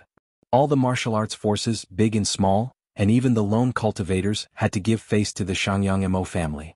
It was as if their word was law. At the thought that this power could help him in the future, Chu Xiaoda felt a little excited. Although the 9-branch Hall's power was not for nothing, and you had to pay as much as you gained, it was still better than Chu Xiaoda being alone and helpless. Chu Xiu asked in a low voice, "Is there a result from Qiu Dongmao?" Chu Xiaoda nodded and said, "There is a result. There is indeed something wrong with that Qiu Dongmao. A month ago and even for this whole year Qiu Dongmao did not go out. He stayed in Xiangyang County obediently. But after Qiu Jinxing rejected the Crown Prince sent one of his men to see Qiu Dongmao. Since then, Qiu Dongmao has bought many tonics and sent them to Qiu Jinxing. Qiu Dongmao has done this before, but it was just a way for him to curry favor with Qiu Jinxing. But this month he has done it very frequently." A strange look appeared in Chu Xiu's eyes. He had already guessed what was going on. Although the Crown Prince was rather mediocre, he was not an idiot. It was fine that Qiu Jinxing stood on the side of the second prince. He could rope in Qiu Jinxing's son. Of course, the person he wanted to rope in was not Qiu Jinxing's eldest son, Qiu Dongning, but his illegitimate son, Qiu Dongmao. The poison was indeed from Qiu Dongmao. Chu Xiu could guarantee that the tonics he sent to Qiu Jinxing contained the poison of the begonia of July. If it were other martial artists, they wouldn't be interested in some ordinary supplements, but Qiu Jinxing was a simple person. He was the dignified owner of the Pegasus farm and a great expert at the unity of heaven and man realm. Most of the time he only ate plain tea and rice. Therefore he would never waste the things that Qiu Dongmao sent and would even share them with his family. Without Jiang Wenyuan's interference, Qiu Dongning would have been killed by the July begonia's poison. He would not have been poisoned but killed by the rebound of his Zhen Qi, which was very similar to Qi deviation. At that time, Qiu Jinxing's only way was to bring Qiu Dongmao over and train him as an illegitimate son. Qiu Dongmao had his weakness in the hands of the Crown Prince. The Crown Prince could also use Qiu Dongmao to do a lot of things. Unfortunately, a good plan was secretly destroyed by Jiang Wenyuan in the end. Once Qiu Jinxing died, Qiu Dongmao was no longer of much use. If Qiu Dongmao's strength was a little stronger, the Eastern Qi Imperial Court might let him manage the Pegasus farm. But now Qiu Dongmao had not even reached the innate realm. It was a joke to let Qiu Dongmao manage such a large Pegasus farm. At most, the Eastern Qi Imperial Court would give Qiu Dongmao some glory and wealth so that he could live a stable life. That was all. Of course, Qiu Dongmao was useless to the Crown Prince, but it was very useful to Chu Xiu. Chu Xiu had checked Qiu Jinxing's farm one by one. Not only did he not find any cultivation method, but even some precious cultivation resources and other things were not found by Chu Xiu. Mr. Liu did not take these things, nor did Qiu Jinxing, so the only possibility was that he had hidden them. Although Qiu Dongmao was Qiu Jinxing's illegitimate son, an illegitimate son was still a son, and his strength was no threat to Qiu Jinxing. In case of emergency or to leave a way out, Qiu Dongmao was very likely to know these things. Thinking of Qiu Dongmao's big reaction when Qing Zhouhai was investigating the case, this possibility increased a little. After thinking about it, Chu Xiu asked, "Did you find any evidence this time?" Chu Xiaoda shook his head and said, "There was no evidence. The man sent by the crown prince only appeared once and never appeared again. And Qiu Dongmao did a very clean job there, leaving no evidence. Even the July begonia should have been given to him by the crown prince." Chu Xiu nodded. If that was the case, it seemed that he still had to take action. Chu Xiu had coveted the cultivation method in Qiu Jinxing's hands for a long time, and he did not intend to share it with others. After getting the news, he went to Qing Zhouhai and the others and said, "Everyone, now that the task in Eastern Qi has been completed, you can go back to the Guanzhong torture room to report." When Qing Zhouhai heard Chu Xiu say "you," he could not help but feel puzzled and asked, "Aren't you going back?" Chu Xiu said lightly, "Although the Eastern Qi Imperial Court said that the case has been closed and the task has been completed, there are still some minor flaws that need to be dealt with at the end. I don't need your help with these. I can handle it myself and I will go back soon." Hearing Chu Xiu's words, Qing Zhouhai understood that Chu Xiu still had some personal affairs that needed to be dealt with, but he just wanted to use the Guanzhong torture room as a cover. This kind of thing was harmless.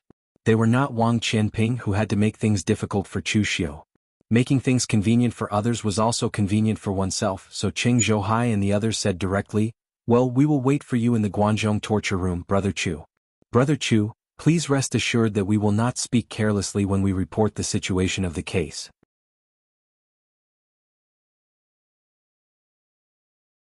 Brother Chu, no one can take away your credit. If they went back together, it would naturally be Chu Xiu who would report the situation to Guan Xiu. But now that Chu Xiu was going back a little later, Guan Xiu would certainly ask them first.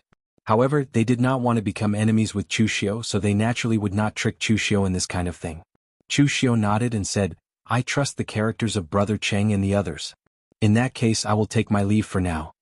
After that, Chu Xiu immediately went to Qiu Jinxing's manor to find Qiu Dongmao.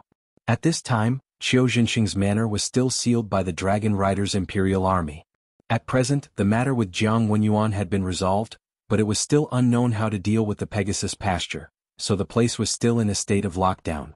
Seeing Chu Xiu arrive, the Dragon Riders' Imperial Army guarding the gate cupped his hands at Chu Xiu and said, "Official Chu." The Dragon Riders' Imperial Army also knew that Chu Xiu had also participated in the battle to kill Jiang Wenyuan. Moreover, he seemed to have a good relationship with their general Fang Jinqi. Therefore, the Dragon Riders' Imperial Army was very polite to Chu Xiu. Looking around, Chu Xiu frowned and said, "Where are Qiu Dongmao and the others?" The Dragon Rider Imperial Army shook his head and said, "I don't know. Yesterday he was here to keep watch for his father.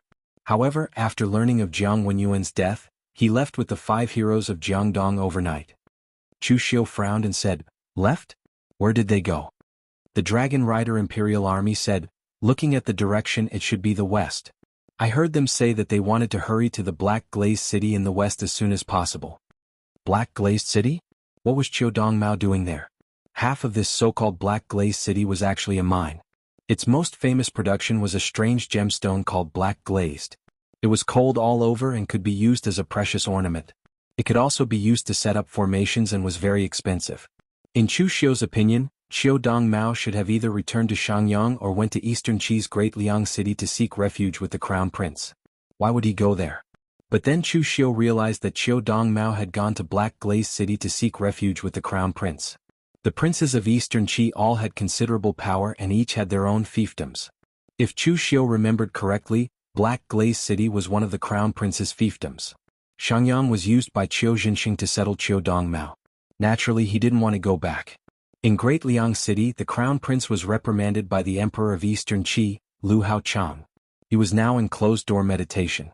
Qiu Dongmao's identity was a little sensitive, so he naturally didn't want to see Qiu Dongmao.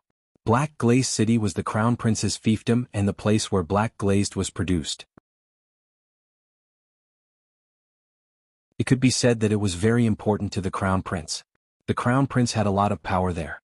If Qiu Dongmao went there, his safety would be guaranteed. At the same time, the crown prince would have to arrange an escape route for him. Chu Xiu raised his eyebrows. Qiu Dongmao was quite smart. He must have sensed some danger and left in a hurry. But how could Chu Xiu let go of something that he had his eyes on so easily? Qiu Dongmao wouldn't be able to escape from Chu Xiu's palm. At this time, on the way to Black Glaze City, the 5 heroes of Jiangdong escorted Qiu Dongmao all the way to Black Glaze City.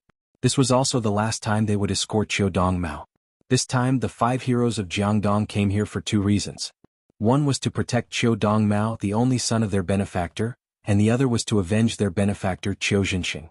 But now that the Eastern Qi Imperial Court had announced that Prince Anil Jiang Wenyuan had colluded with diabolism to kill Qiu Zhenxing, they naturally didn't need to avenge Qiu Dongmao. They could leave after escorting Qiu Dongmao on his last journey. Qiu Dongmao walked in a hurry along the way as if someone was chasing him. In fact, he was afraid. He knew that Jiang Wenyuan and the Crown Prince were working together. But he never expected that the people from the Guanzhong torture room would find out about the Crown Prince and directly take down Jiang Wenyuan. Since the Guanzhong torture room could find out about Jiang Wenyuan, would they find out about him too? Qiu Dongmao couldn't guarantee this. Especially the leader of the Guanzhong torture room, Chu Xiu. Every time he saw Chu Xiu, Qiu Dongmao felt a sense of fear. In front of him, he seemed to be naked and could be seen through at any time. So after receiving the news of Jiang Wenyuan's death and the destruction of Prince Anil's residence, Qiu Dongmao secretly sent a message to the Crown Prince. The person told him not to come to Daliang City, but to go to Black Glaze City first. Once there, the Crown Prince would make arrangements. Of course, the actual situation was that the Crown Prince, LV Longji, was a little overwhelmed. He didn't have the time to care about Qiu Dongmao. He would first throw Qiu Dongmao to Black Glaze City. But at this time, among the people who had been quietly rushing along, Wu Tiandong suddenly asked curiously, "Young Master Qiu, why are you in such a hurry to go to Black Glazed City?"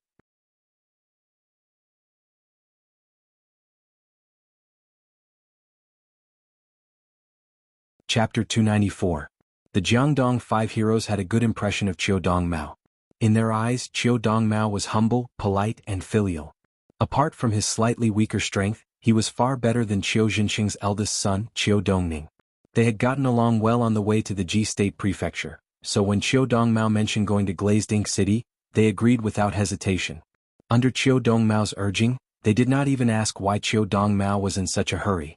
Now that Wu Tiandong asked, the others also looked at Qiu Dongmao with curious eyes. Qiu Dongmao didn't panic in the face of everyone's stares. After such a long time, he had already thought of an excuse.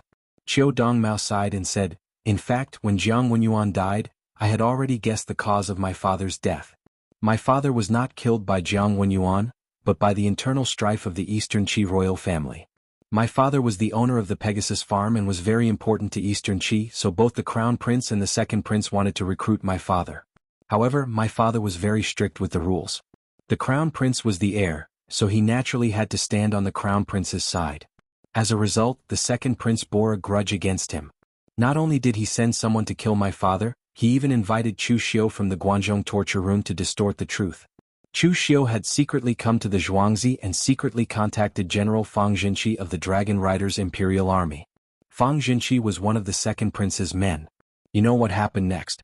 Under the Second Prince's schemes, Prince Anil Jiang Wenyuan was killed, and the Crown Prince was reprimanded by His Majesty and ordered to go into seclusion. The ones who really benefited were the Second Prince and Chu Xiu. You all know Prince Anil's reputation. He was kind and courteous. How could he have colluded with demons and killed my father? All of this was just an excuse. Now that King Enlu is dead and His Highness the Crown Prince is heavily injured, I'm worried that the Second Prince's subordinates will collude with Chu Xiu and attack me. That's why I left in a hurry, wanting to go to Glazed Ink City. That is the Crown Prince's fief and is protected by many masters under the Crown Prince's command. Neither the Second Prince nor Chu Xiu would dare to act rashly. Qiu Dongmao was a genius. In a short period of time, he had thought of all these excuses and completely turned the situation around. Everything he said was the truth, but everyone's standpoint had changed completely, so it seemed abnormally real. Furthermore, Qiu Dongmao was right. The Crown Prince had indeed been reprimanded and reprimanded. Chu Xiu had indeed come to the manor that day and had a secret meeting with Fang Jinqi. They had all seen it. As for Jiang Wenyuan, he had a good reputation in the martial arts world of Eastern Qi. Most importantly, Jiang Wenyuan was famous for being courteous and courteous.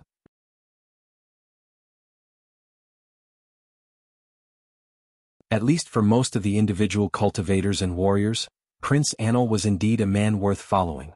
The 5 freaks of Jiangdong also admired Jiang Wenyuan's reputation. If they were not motivated to be chivalrous and help the needy, they might have joined Jiang Wenyuan's team. This time, when they heard that Chu Xiu killed Jiang Wenyuan, their hatred for Chu Xiu deepened. However, because the Eastern Qi Imperial Court announced that Jiang Wenyuan had colluded with demons, Chu Xiu's killing of Jiang Wenyuan was for the martial arts world. This made them have no excuse to curse Chu Xiu in secret. Now, according to Qiu Dongmao, all of this was a conspiracy between the second prince and Chu Xiu. The 5 freaks of Jiangdong looked at each other.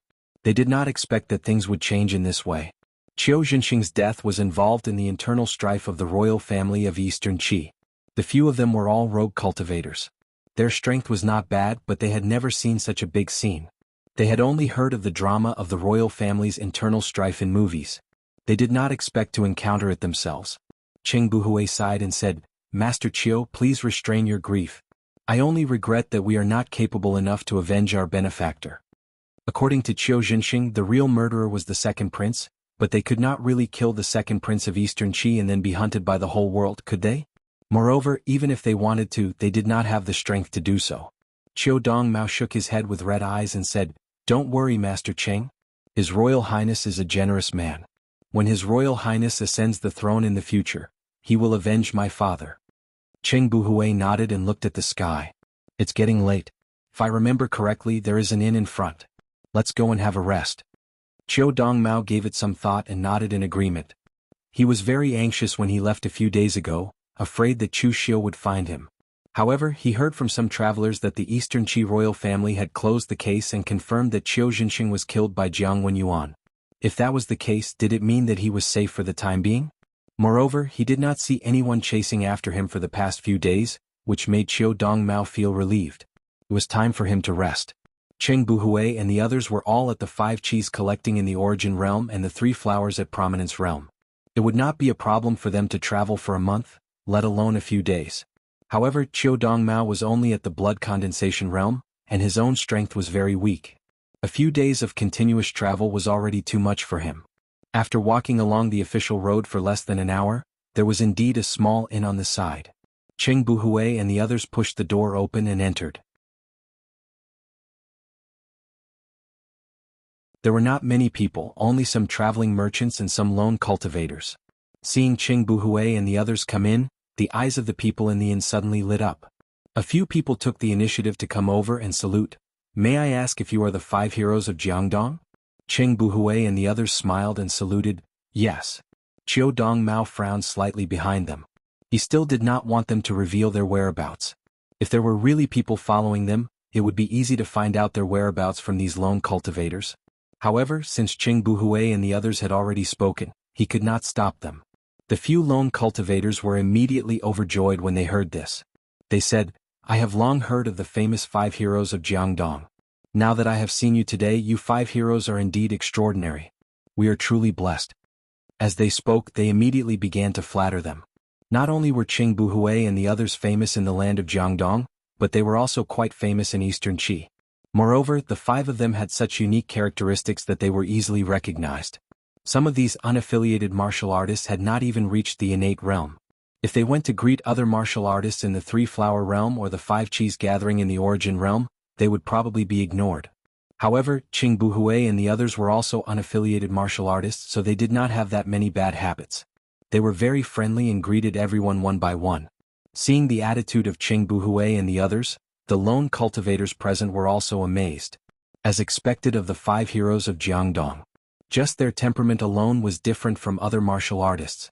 After exchanging greetings with the martial artists present, Cheng Buhui immediately ordered a pile of food and asked the innkeeper to book a few superior rooms for them so that they could rest after the meal.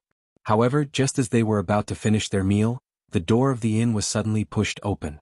A cold aura with the smell of blood suddenly drifted inside, causing everyone present to shiver uncontrollably. "Qiu Dongmao, you have quite an appetite. Your father's body is still warm and he has not been buried yet.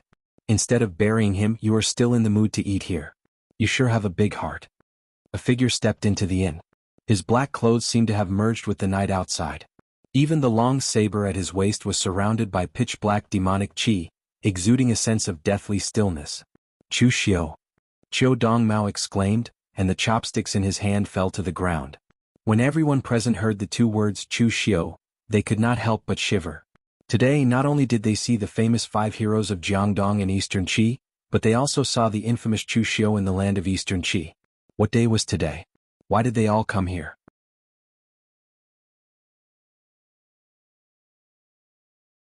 It had not been long since the God Weapon Conference. The deeds that Chu Xiu had done in the Ji State Prefecture were still circulating in the land of Eastern Qi. To exaggerate, his reputation in Eastern Qi was even greater than in Guanzhong. The moment he saw Chu Xiu, Qing Buhui immediately pulled out the heavy sword on his back. The other 4 also pulled out their weapons and looked at Chu Xiu with vigilance. Looking at the 5 heroes of Jiangdong, Chu Xiu said calmly, "Do you know who you are protecting now? He is a guy who dared to poison his own father and wanted to kill his own brother to take over the throne. He is a cruel and merciless man. Qiu Jinxing's case is not over yet." Although Qiu Jinxing died in the hands of Jiang Wenyuan, young Master Qiu added fuel to the fire. "Now, on behalf of the Guanzhong torture room and the Eastern Qi Imperial Court, I want to arrest him and bring him to justice. By protecting him, are you going against the order of the Eastern Qi Imperial Court?" Wu Tiandong sneered and said, "Chu Xiu, we already know the truth. You can fool others with your high-sounding reasons, but don't try to fool us." Cheng Buhui also said in a low voice, "Chu Xiu, when it's possible to let someone off, one should spare them. You've already obtained enough by cooperating with the second prince. Prince Enlu is dead, and His Highness the Crown Prince has been punished by His Majesty. You've already obtained enough rewards. At present, young Master Qiu is no longer a threat to you. He is just the last bloodline of our benefactor. Do you really have to kill him?" Hearing the specious words of Cheng Buhui and the others, Chu Xiu raised his eyebrows and looked at Qiu Dongmao. This guy must have said something to the 5 heroes of Jiangdong, otherwise the 5 of them would not have such an attitude. At this time Qiu Dongmao also looked at Chu Xiu fearlessly. He was not afraid that Chu Xiu would tell the truth. First impressions were the strongest. Would the 5 heroes of Jiangdong believe him, who had always been on good terms with them, or would they believe Chu Xiu, who was notorious and had conflicts with them? There was no doubt about it.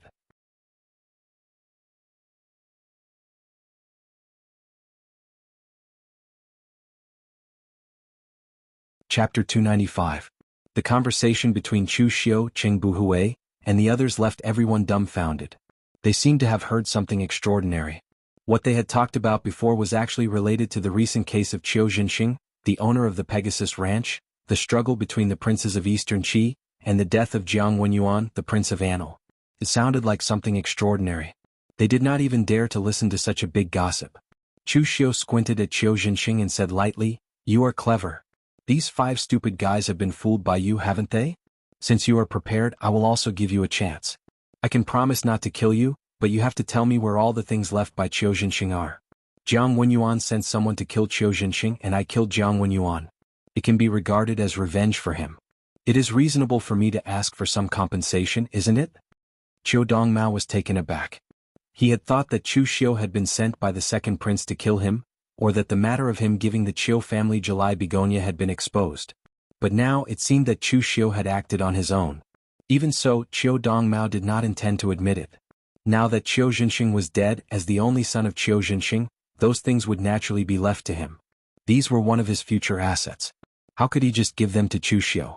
Moreover, he did not know whether Chu Xiu was telling the truth or not. Even if Chu Xiu was telling the truth and he admitted it, the 5 people around him might immediately attack and directly tear him into pieces. Although the 5 heroes of Jiangdong were benevolent and righteous, they were warriors who had been in Jianghu for so many years and had killed many people. If they found out that he was lying to them, there was no need to think about what would happen to him next. However, before Qiu Dongmao could speak, Wu Tiandong had already pointed at Chu Xiu with a knife and shouted, "Bastard! Were you calling an idiot?" Chu Xiu said lightly, "Don't add drama. I didn't say that you are idiots. I just said that you are a little stupid." Although Wu Tiandong did not know what drama meant, he could tell from Chu Xiu's attitude and voice that what Chu Xiu said was probably not good. Qiu Dongmao pulled Wu Tiandong aside and said to Chu Xiu in a deep voice, "Chu Xiu, you don't have to lie to me. I've already told the heroes about your conspiracy with the second prince. Don't even think about doing anything about it. Now that my father's body is still cold, I naturally feel guilty, but if I continue to stay in G State, I will have to go to the underworld to accompany my father. But now I have the protection of the 5 Chu Xiu and you Xiu King and Xiu and Xiu Chu Xiu shook his head and said, "You refuse a toast only to drink a forfeit. In fact, I will not do things to the extreme every time. This time I gave you a chance but you did not cherish it. You can't blame me for this." He pulled out the heavenly demon dance from his waist, and in an instant the cold devil chi lingered in the entire inn, causing the other warriors in the inn to immediately retreat in panic. If they were seriously injured because of watching the show, it would not be worth it. In fact, this time Chu Xiu was really going to give Qiu Dongmao a chance, because he only wanted the martial arts in Qiu Zhenxing's hands. As for other things, Chu Xiu was not interested. Maybe before Qiu Zhenxing died, he did not expect that the martial arts he accidentally obtained would have such power. Qiu Dongmao naturally did not know, and Chu Xiu was not worried that he would leak anything. As long as the other party was willing to cooperate obediently, Chu Xiu did not mind letting him live. But it was a pity that Qiu Dongmao chose a dead end, so he could not blame Chu Xiu for being cruel and merciless. Seeing Chu Xiu pull out his saber, Qing Buhui and the other 4 immediately stood in front of Qiu Dongmao, not retreating at all. Chu Xiu said in a low voice, "Are you really going to stop me? You should know that behind me stands the Guanzhong torture room and the Eastern Qi Imperial Court. I said that Qiu Dongmao was one of the murderers of Qiu Zhenxing. No matter whether there is evidence or not, the Eastern Qi Imperial Court will believe it, the Guanzhong torture room will believe it, and so will the people in Jianghu.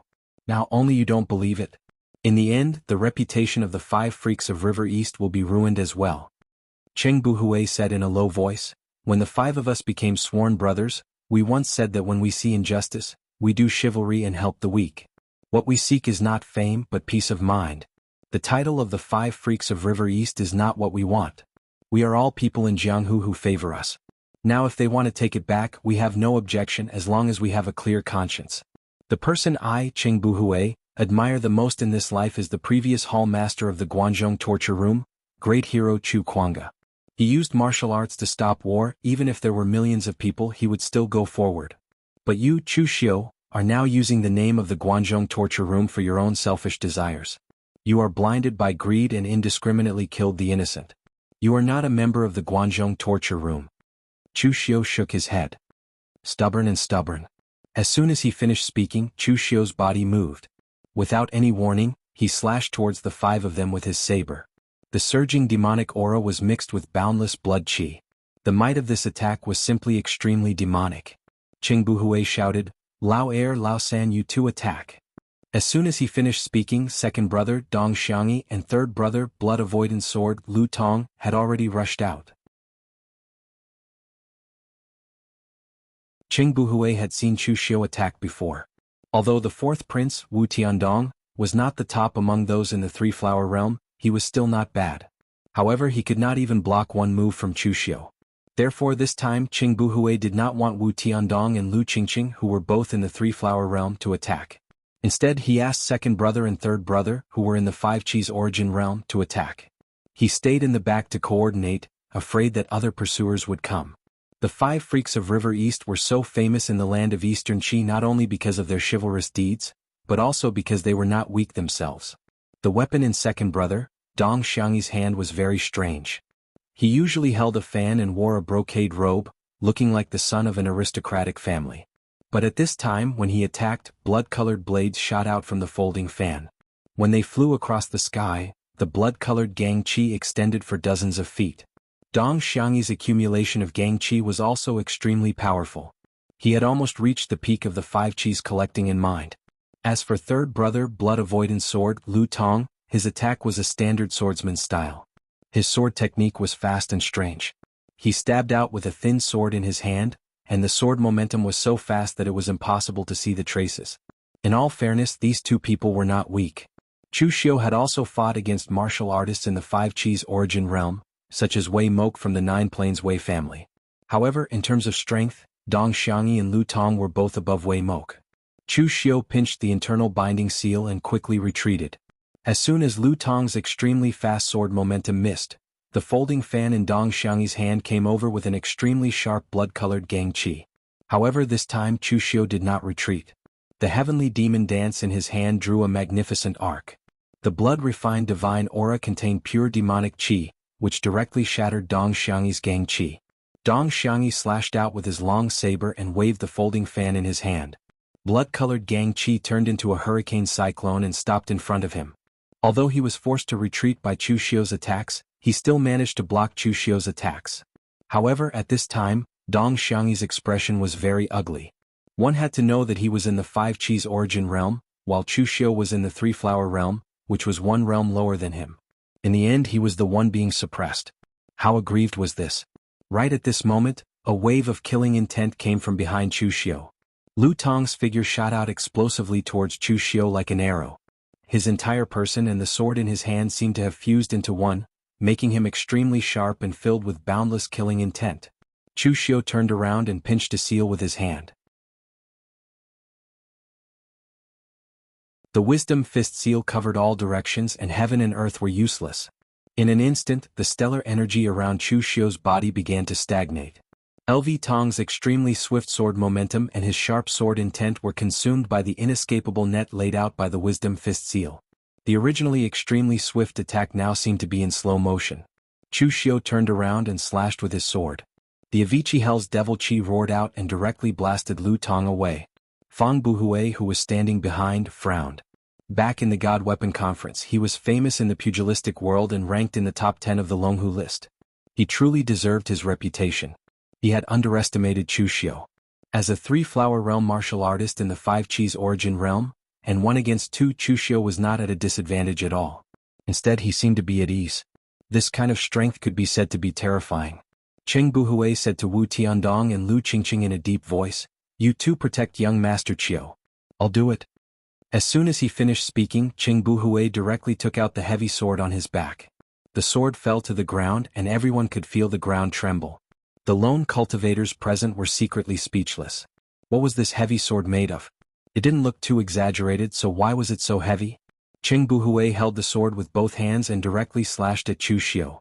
Ordinary swords were used to stab, and their main purpose was to be sharp and agile. However, this heavy sword in Cheng Buhui's hands was like a large machete. It was extremely heavy. With just a simple move, splitting Huashan Mountain, there was no release of Vigor Qi. Instead, the plain and invisible Vigor Qi condensed on the body of his sword. It condensed and did not dissipate as if it was real. As the sword fell, the surrounding air seemed to be compressed. With a heavy force, it made a violent sonic boom. Chu Xiu also felt the power of Cheng Buhui's sword. His figure moved and his hand formed the inner binding seal. His figure quickly retreated, and in the blink of an eye, he was already outside the inn. When Cheng Buhui's sword fell to the ground, everyone in the inn suddenly felt as if they had experienced an earthquake. The sword directly cut a huge pit several meters wide in the ground. The cracks were densely packed and they directly extended outside the inn. The front half of the inn's door directly shattered with a loud bang. At that moment, Chu Xiu's voice came from outside. "5 heroes of Jiangdong, are you determined to protect Qiu Dongmao? Don't worry, the show hasn't started yet. I hope you won't regret it in the future."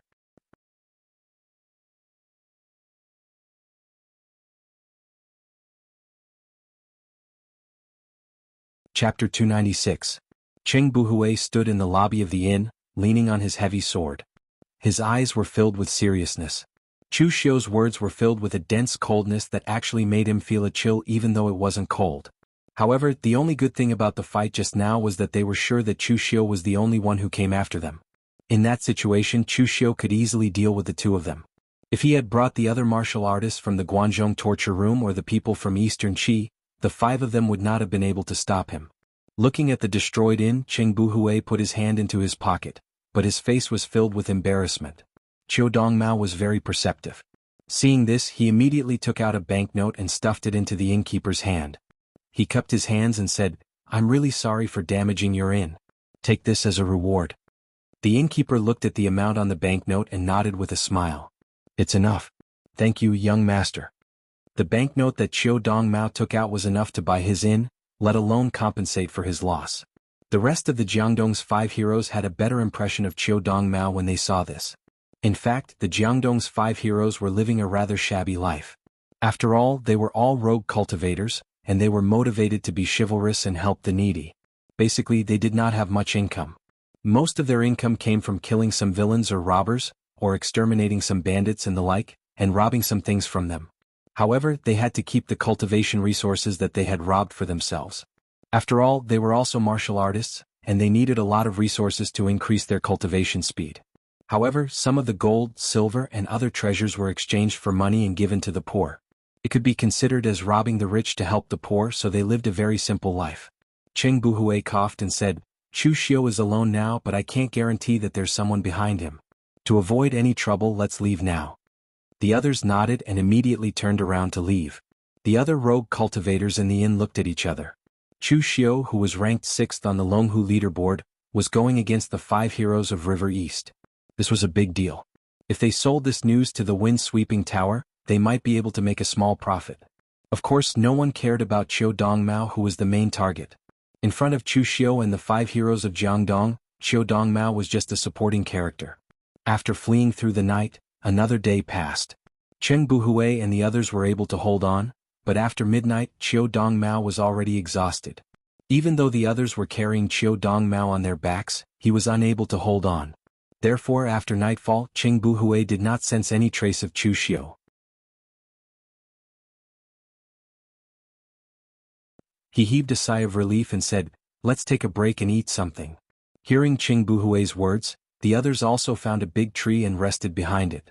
They lit a bonfire and roasted their rations. At this time, they were not afraid of being discovered by Chu Xiu, because they did not hide their traces along the way. Anyway, Chu Xiu's strength was obvious and he was only one person. They only needed to protect Qiu Dongmao from being killed. Next to the bonfire, Wu Tiandong finished roasting a pancake and handed it to Lu Qingqing. Fifth sister, come eat something. The others also knew that Wu Tiandong admired Lu Qingqing, but no one said anything. They were used to it anyway. Lu Qingqing took the pancake and smiled. Thank you, fourth brother. Although she was a woman, she had already adapted to this kind of wandering life after following others around for so many years. Therefore, she did not mind it and directly picked up the pancake to eat. Wu Tiandong leaned against Lu Qingqing and said, Fifth sister, after eating, rest for a while. With the 5 of us here, Chu Xiu will not dare to make a move. Lu Qingqing shook her head. No need, I am not that delicate. Just at this time, Lu Qingqing suddenly lowered her voice and transmitted her voice. Fourth brother, since Qiu Dongmao said that he is on the Crown Prince's side, then when we go to Glazed Ink City this time, will we also join the Crown Prince? Wu Tiandong said in surprise. Fifth sister, why do you think so? Lu Qingqing looked at the sky and said in a downcast tone, We have been sworn brothers for so many years and have also roamed the Jianghu for so many years. We can be considered to have some fame. However, fame is fame and we are still considered young. But what about 10 years later, 20 years later? Are we going to continue like this? Sometimes we women think more than you men do. Wu Tiandong hesitated. I have not really thought about this, but I will listen to Big Brother. Whatever Big Brother wants me to do, I will do it. Wu Tiandong was a little rash and impulsive, so most of the time he would only listen to Cheng Buhui. Anyway, in his opinion, what Big Brother said must be right. As long as he listened to Big Brother, then he would not be wrong. It was that simple. Lu Qingqing forced a smile. Wu Tiandong did not realize that in fact, no matter what kind of woman they were, they would not like an impulsive and brainless man who did not have any opinions of his own. Cheng Buhui and the others did not pay attention to the secret transmission between the two of them. Anyway, everyone knew about Wu Tiandong and Lu Qingqing, so they thought that he was whispering sweet nothings to Lu Qingqing. However, Cheng Buhui and the others did not know that Chu Xiu's figure was on a big tree 100 feet away from them. His black clothes were hidden in the night, and his eyes shone with a deep and cold light. It was indeed very troublesome for him to deal with the 5 heroes of Jiangdong alone. When they fought in the inn before, he had already come up with a countermeasure. If he fought with all his strength, it would not be a problem for him to kill the second brother, Dong Xiangyi, and the third brother, Lu Tong. However, if Cheng Buhui joined in, Chu Xiu would almost certainly lose. Cheng Buhui's strength was probably only one step away from the oneness of heaven and man's state. If he fought Cheng Buhui one-on-one, Chu Xiu was not sure that he could win. Although Wu Tiandong and Lu Qingqing's strength was not great, they were not wooden blocks. If they secretly attacked from the side, they would still be able to cause a lot of damage to Chu Xiu. Therefore, Chu Xiu had never considered fighting them head-on, and he did not plan to find someone to help him. With Chu Xiu's connections in Eastern Qi, he could find Mo Tianlin. However, this time he mainly came for Qiu Jinxing's cultivation method. He had no intention of sharing it with anyone else. Since they could not be defeated from the outside, he would let them rot from the inside. The identities and secrets of the 5 heroes of Jiangdong were very interesting. In the original plot, it would be a very exciting drama. Now, Chu Xiu did not mind letting the drama play out earlier. After eating the cake, Lu Qingqing stood up and said, "I'm going to relieve myself." Qing Buhui said, "Be careful. Don't go too far. Let fourth brother go with you." Wu Tiandong immediately stood up and said, "Leave it to me." He had fought with Chu Xiu before. Although he knew that he was no match for Chu Xiu would not be able to kill him in a second. He was not that useless. Qing Buhui nodded and did not care. The 5 of them were here.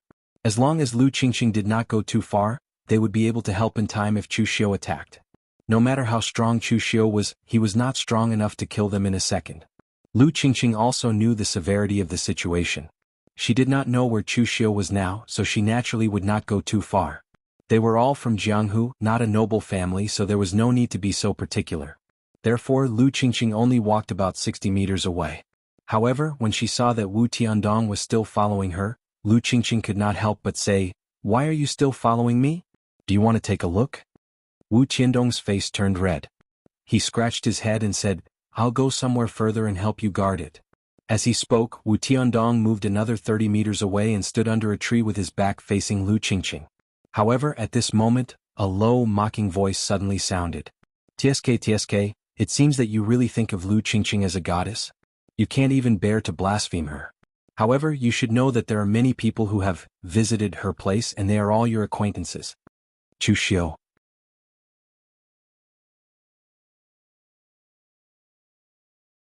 Wu Tiandong was instantly shocked.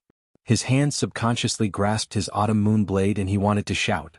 However, at this moment Chu Xiu did not attack. He only made a shushing gesture and said indifferently, "Don't make a sound. I did not want to attack. Otherwise I would have attacked long ago.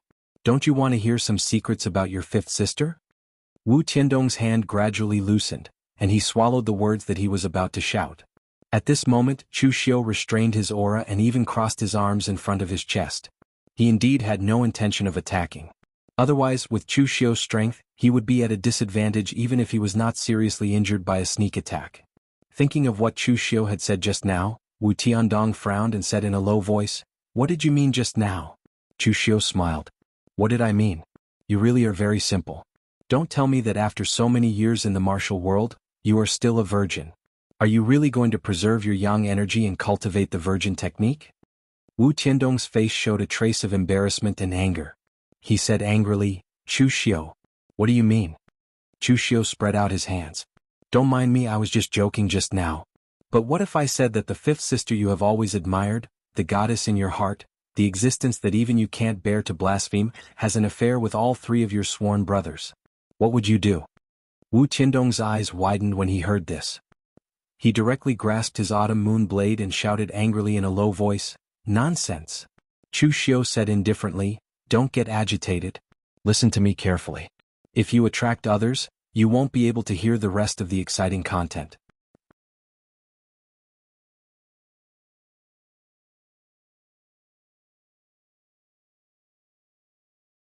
Chapter 297. Wu Tiandong held his saber with both hands and stared at Chu Xiu.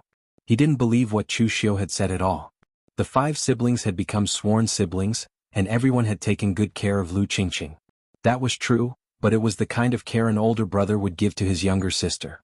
It definitely didn't include any romantic feelings. Moreover, after so many years, how could he not know his siblings as well as an outsider like Chu Xiu? Wu Tiandong said coldly, "Chu Xiu, you can't beat us in a head-on fight, so you want to use this kind of conspiracy to sow discord between us. Do you think I'm an idiot? Do you think I'll believe what you say?" Chu Xiu said slowly, "Although the 5 of you have become sworn siblings, you've known each other at different times.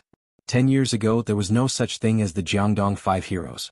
At that time only Qing Buhui, Lu Tong and Lu Qingqing knew each other. Lu Qingqing came from a small family and was weak. She was almost used as a marriage tool to marry a cripple. It was Qing Buhui who saved her. Beauties love heroes. Qing Buhui was a hero in front of Lu Qingqing, and he appeared when she was at her most desperate. What do you think she would think? Therefore, Lu Qingqing had taken the initiative to pursue Qing Buji since then. However, she was rejected by Qing Buji because he had great ambitions and did not want to be tied down by love. but the goddess in your heart is very bold. When Cheng Buhui rejected her, she took the initiative to climb into his bed.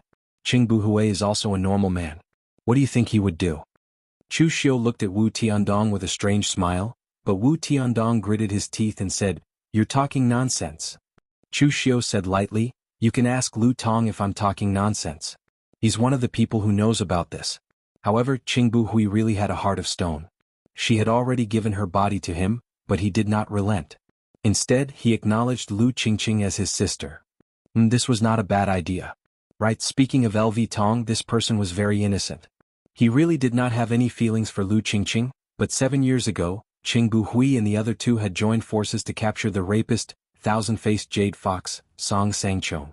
In the end, the three of them had been separated. Although LV Tong had killed Song Sangchong, he had been poisoned by the other party, and if he did not vent it, his meridians would be damaged. That fifth sister of yours is really loyal. She only needed to carry the other party for 2 hours to reach the brothel in the prefecture mansion, but she insisted on doing it herself. Tiske, she's really loyal. Haven't you noticed that even though Lu Tong is your sworn brother, he treats everyone coldly except Lu Qingqing? It's not because she's the youngest among you. Wu Tiandong's face was livid.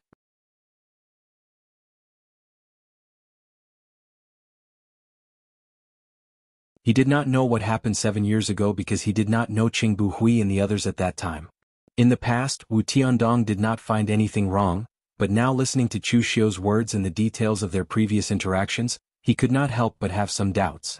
Chu Xiu continued, "As for the last one, Dong Xiangyi, he is much simpler. Do you think he is a rogue cultivator? In fact, your second brother is a genuine descendant of an aristocratic family. He is elegant and well-versed in music, chess, calligraphy, and painting. His strength is second only to Cheng Buhui. Isn't such a man attractive enough to women?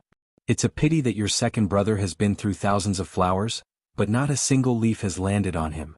There are countless women who have slept with him, but none of them have truly become his one and only woman. Didn't you notice that when you first met these people, Lu Qingqing's attitude towards your second brother was a little different from the others?" After saying all this, Chu Xiu also felt that Lu Qingqing was a strange woman. It was not wrong to say that she was a fickle woman. She just chose what most women would do, which was to choose a sufficiently outstanding and strong person to be her partner. Cheng Buhui was outstanding and strong enough, but unfortunately his heart could not contain any woman. Dong Xiangyi's character meant that the women who could catch his eye were often more outstanding than him. Lu Qingqing could not do it, so she could only be his younger sister. As for Lu Tong's incident, the original plot did not explain clearly what had happened, but there was a high probability that it was an accident. Lu Qingqing had only just begun to roam the world at that time, and it was very likely that she was so anxious that she forgot about other methods. Of course, this was something Chu Xiu would not say. Lu Qingqing's incident was normal in other places, but the mistake was that she had slept with the other members of the Jiangdong's 5 heroes. According to the normal development of the plot, Lu Qingqing would eventually agree to Wu Tiandong's passionate pursuit, and that would be the beginning of the Jiangdong's 5 heroes breakup. Lu Qingqing was just a prelude. The Jiangdong's 5 heroes were a group that had been praised by the people of Eastern Qi for so many years. Outsiders could not imagine how many secrets and cracks there were between them. In the original plot, Lu Qingqing was only the fuse that ignited this incident, but now Chu Xiu had ignited it in advance. Nonsense. What you're saying is all nonsense. How could an outsider like you know these things? Wu Tiandong said through gritted teeth. Chu Xiu said lightly, "If you don't want people to know, then don't do it. You guys, the Jiangdong's 5 heroes, have quite a reputation in Eastern Qi, and there are many people who pay attention to you. Jiang Wenyuan had wanted to recruit you previously, so he purposely gathered some information about you. You should know that I killed Jiang Wenyuan. As for these things, I found them when I was searching Prince Enli's mansion. Anyway, Jiang Wenyuan was dead now, and the entire Prince Anil residence had been emptied. Who knew what Chu Xiu had found in the Prince Anil residence? Looking at Wu Tiandong's livid expression, Chu Xiu said slowly, "Actually, you're right about one thing. I came here to tell you all this to provoke you guys. But think about it carefully. If you guys were really close, I wouldn't be able to provoke you guys. Anyway, I've said what I wanted to say. Whether you want to tell this to the others or not, it's up to you." With that, Chu Xiu retreated and disappeared into the darkness, leaving behind a gloomy Wu Tiandong. At this time, Lu Qingqing had finished peeing, but when she walked over, she saw that Wu Tiandong's expression was a little off. She couldn't help but ask, "Fourth brother, did something happen?" Wu Tiandong forced a smile and said, "It's nothing, let's go back." Lu Qingqing didn't mind and followed Wu Tiandong back. But at this time Wu Tiandong was feeling more and more uncomfortable, and the way he looked at Qing Buhui and the others was also a little unnatural. When he thought about how the woman he liked had slept with his best brothers, he felt as uncomfortable as if he had swallowed a fly. It was said that brothers were like hands and feet, and women were like clothes, but Wu Tiandong had not reached this level yet. Although he kept saying in his heart that all of this could be fake and that Chu Xiu had said it on purpose to sow discord between the brothers, he could not convince himself. In the end, Wu Tiandong even wanted to open his mouth and ask Qing Buhui what was going on, but he didn't have the courage to ask this question. Because he was afraid that if he asked this question he would really break off relations with his elder brother and the others. Just like that, he spent the whole night with these thoughts in his mind, and the next day Qing Buhui and the others set off again. Chu Xiu followed far behind Qing Buhui and the others, but before they went to rest, Chu Xiu walked in front of them and left a few marks on their path. When night fell, Dong Xiangyi's expression changed when he saw the marks, but he didn't make a sound. Instead he stood up and walked in the direction of the marks. When Qing Buhui saw Dong Xiangyi leave, he thought that he was looking for a place to pee. Out of habit, Qing Buhui reminded him, "Second brother, be careful. Don't let Chu Xiu sneak attack you." Dong Xiangyi nodded and said, "Don't worry, big brother. Although I can't defeat Chu Xiu, he can't sneak attack me in this situation." Although he said this casually, Dong Xiangyi's expression was slightly solemn.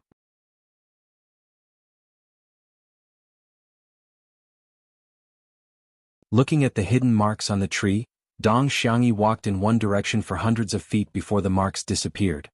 He shouted in a low voice, "Chu Xiu, why did you use the Dong family to lure me out? Do you want to take them down one by one? Don't even think about it. If you dare to make a move, big brother and the others will come immediately, and don't think that you can kill me in a short time." Chu Xiu jumped down from the tree and said lightly, "I didn't lure you out, but there's something in your heart that you can't let go of. The people of Jianghu all think that you're a lone cultivator, but they don't know that you, a seemingly miserable lone cultivator, are actually a disciple of the Jialing Dong family of West Chu, one of the 9 great families. The Dong family has a longer history than the royal family of West Chu. It has been around for thousands of years and its bloodline is noble. How can those lone cultivators be compared to it?" Dong Xiangyi was very calm. He snorted and said, "So what? I'm a member of the Dong family, but that was many years ago. I have nothing to do with the Dong family now, and I've let go of everything in the past. Now I'm just Dong Xiangyi of the 5 heroes of River East, not a member of the Jialing Dong family. Besides, is it shameful to be from the Dong family?" Chu Xiu narrowed his eyes and said, "Of course it's not shameful, but you're lying now. There are some things that you can't let go of and you don't want to let go. Otherwise, when you discovered the mark I left behind, you could have told Qing Buhui about it instead of coming to see me in secret. It turns out that you still care about your background. As a disciple of the Dong family of Jialing, you're now one of the 5 heroes of River East, but I feel that your purpose doesn't seem to exist. Qing Buhui and the others are motivated to be chivalrous and help the needy.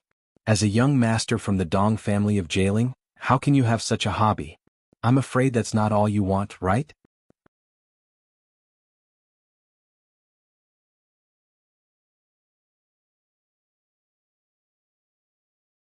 Chapter 298.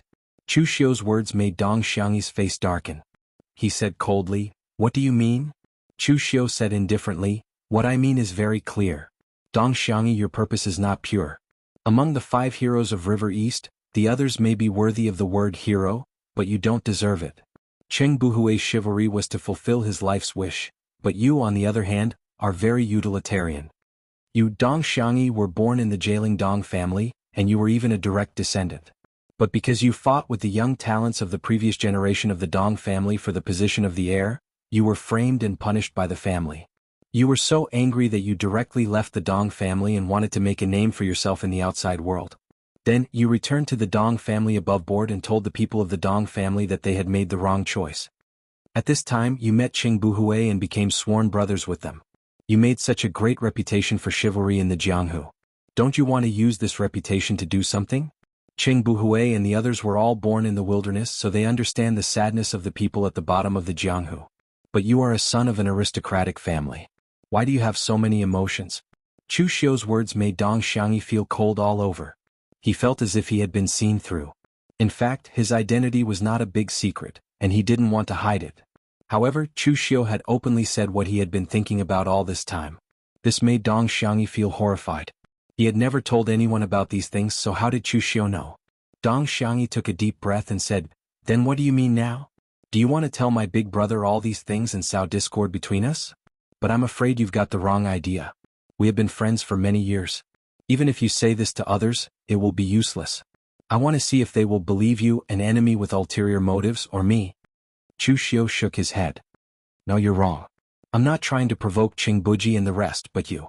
Dong Xiangyi, you want to make a name for yourself in Jianghu with the help of the 5 swordsmen of Jiangdong, turning them into the 5 swordsmen of Eastern Qi, or even a hero praised by the whole Jianghu like Chu Kuanga, with supreme glory and fame.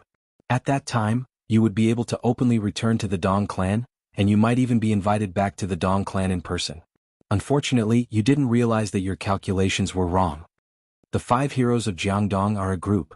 When outsiders mention you, they will only say that you are the 5 heroes of Jiangdong. Specifically, that person is Qing Buji, the boss of the 5 heroes of Jiangdong, not you, Dong Xiangyi. Think about it, all the people and incidents that you've encountered along the way were led by Qing Buhui.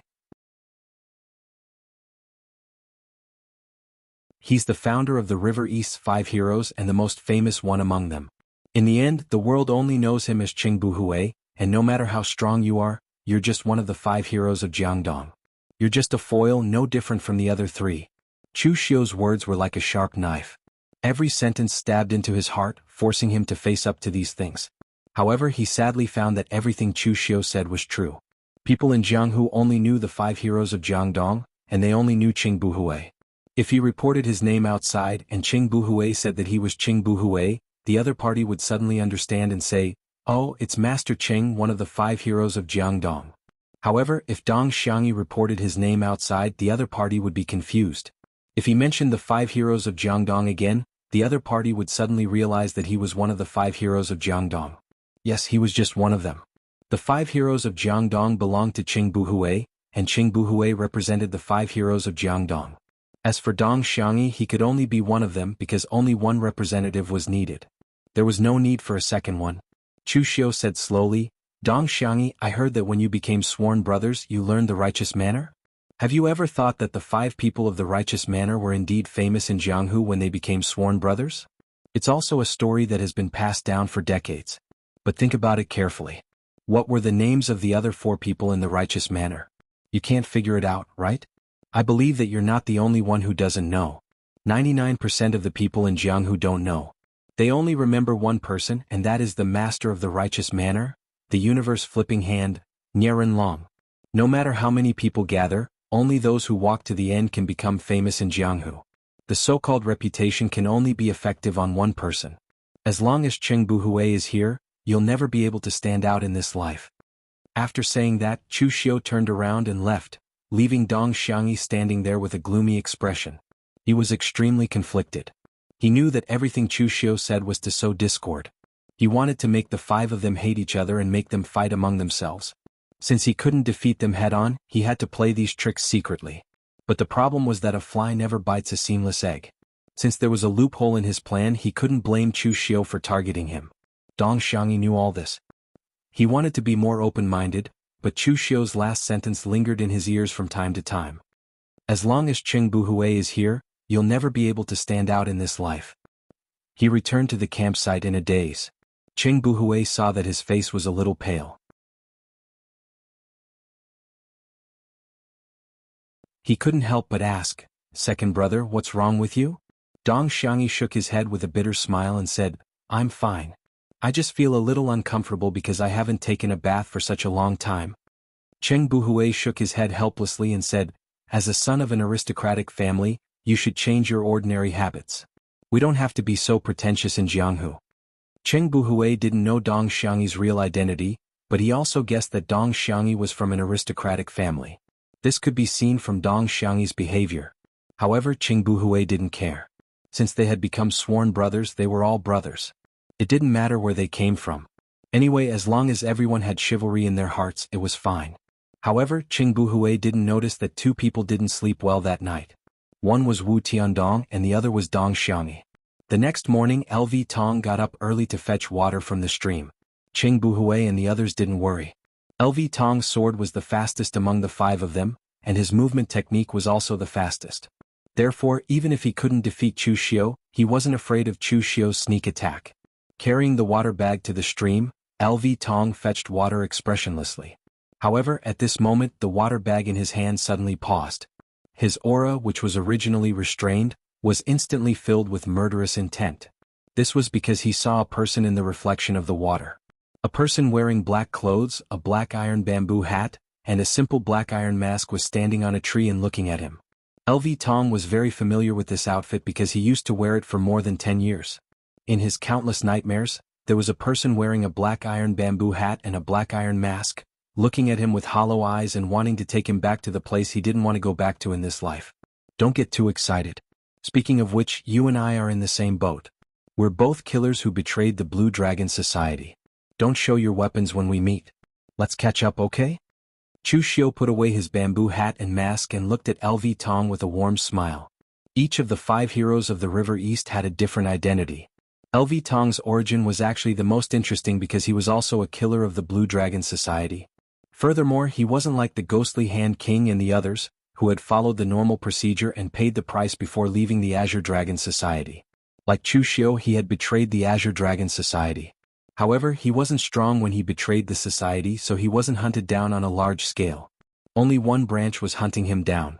Moreover, the people of the Blue Dragon Society didn't expect that a killer whose hands were stained with blood would actually become the 5 heroes of the River East.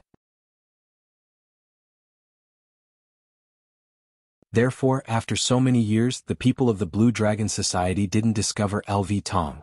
LV Tong said expressionlessly, "You want to reveal my identity to the Blue Dragon Society and use this to threaten me? You're thinking too much. All these years, I've made countless preparations to deal with the people of the Blue Dragon Society. I'm already very lucky to be able to live until now. If you want to go, then go. When the time comes, I'll take the initiative to leave and not cause trouble for Big Brother and the others. Don't even think about using this to threaten me." Chu Xiu looked at LV Tong with a faint smile. In fact, among the 5 of the 5 heroes of the River East, LV Tong could be said to be the one with the least loopholes. He was from the Blue Dragon Society, and an assassin from the Blue Dragon Society wasn't afraid of death. Even if Chu Xiu threatened him with death, it would be useless. Moreover, LV Tong was saved by Qing Buhui. When he was on the verge of death when he was chased by the assassins of the Blue Dragon Society, it was Qing Buhui who saved him and didn't ask about his background. However, ever since that time, LV Tong followed Qing Buhui and listened to everything he said. It could be said that he was loyal to the point that he would really give up his life for him. An assassin from the Blue Dragon Society didn't know what chivalry meant. Even now, LV Tong didn't understand why Qing Buhui would disregard his own interest to help others in this world where the strong preyed on the weak. However, this wasn't important because Qing Buhui told him that as a martial artist, he should be chivalrous. So he would be chivalrous. As a martial artist, he had to punish evil. Then, he would use the sword that he used to kill for his own interest to aim at those villains. LV Tong didn't understand chivalry and didn't want to do it. Everything he did was for Qing Buhui. Therefore, he was a person that couldn't be provoked. He didn't even care about the time he had with Lu Qingqing. He didn't feel guilty towards Wu Tiandong because he only cared about Qing Buhui's feelings. However, people with a perfect mental state didn't exist. Perhaps they existed, but they were probably gods or saints. LV Tong wasn't a saint. He wasn't afraid of death and didn't care about anything. However, Qing Buhui was a loophole in his mental state. You're tuning in to the Han Li's Wuxia Chronicles YouTube channel. We're so grateful for your support, and don't forget to subscribe to join us on this incredible journey through captivating stories. Your generosity through donations truly makes a world of difference, as it's the primary source of revenue that allows me to expand and enhance this channel for you. Thank you from the bottom of my heart for being a part of this adventure.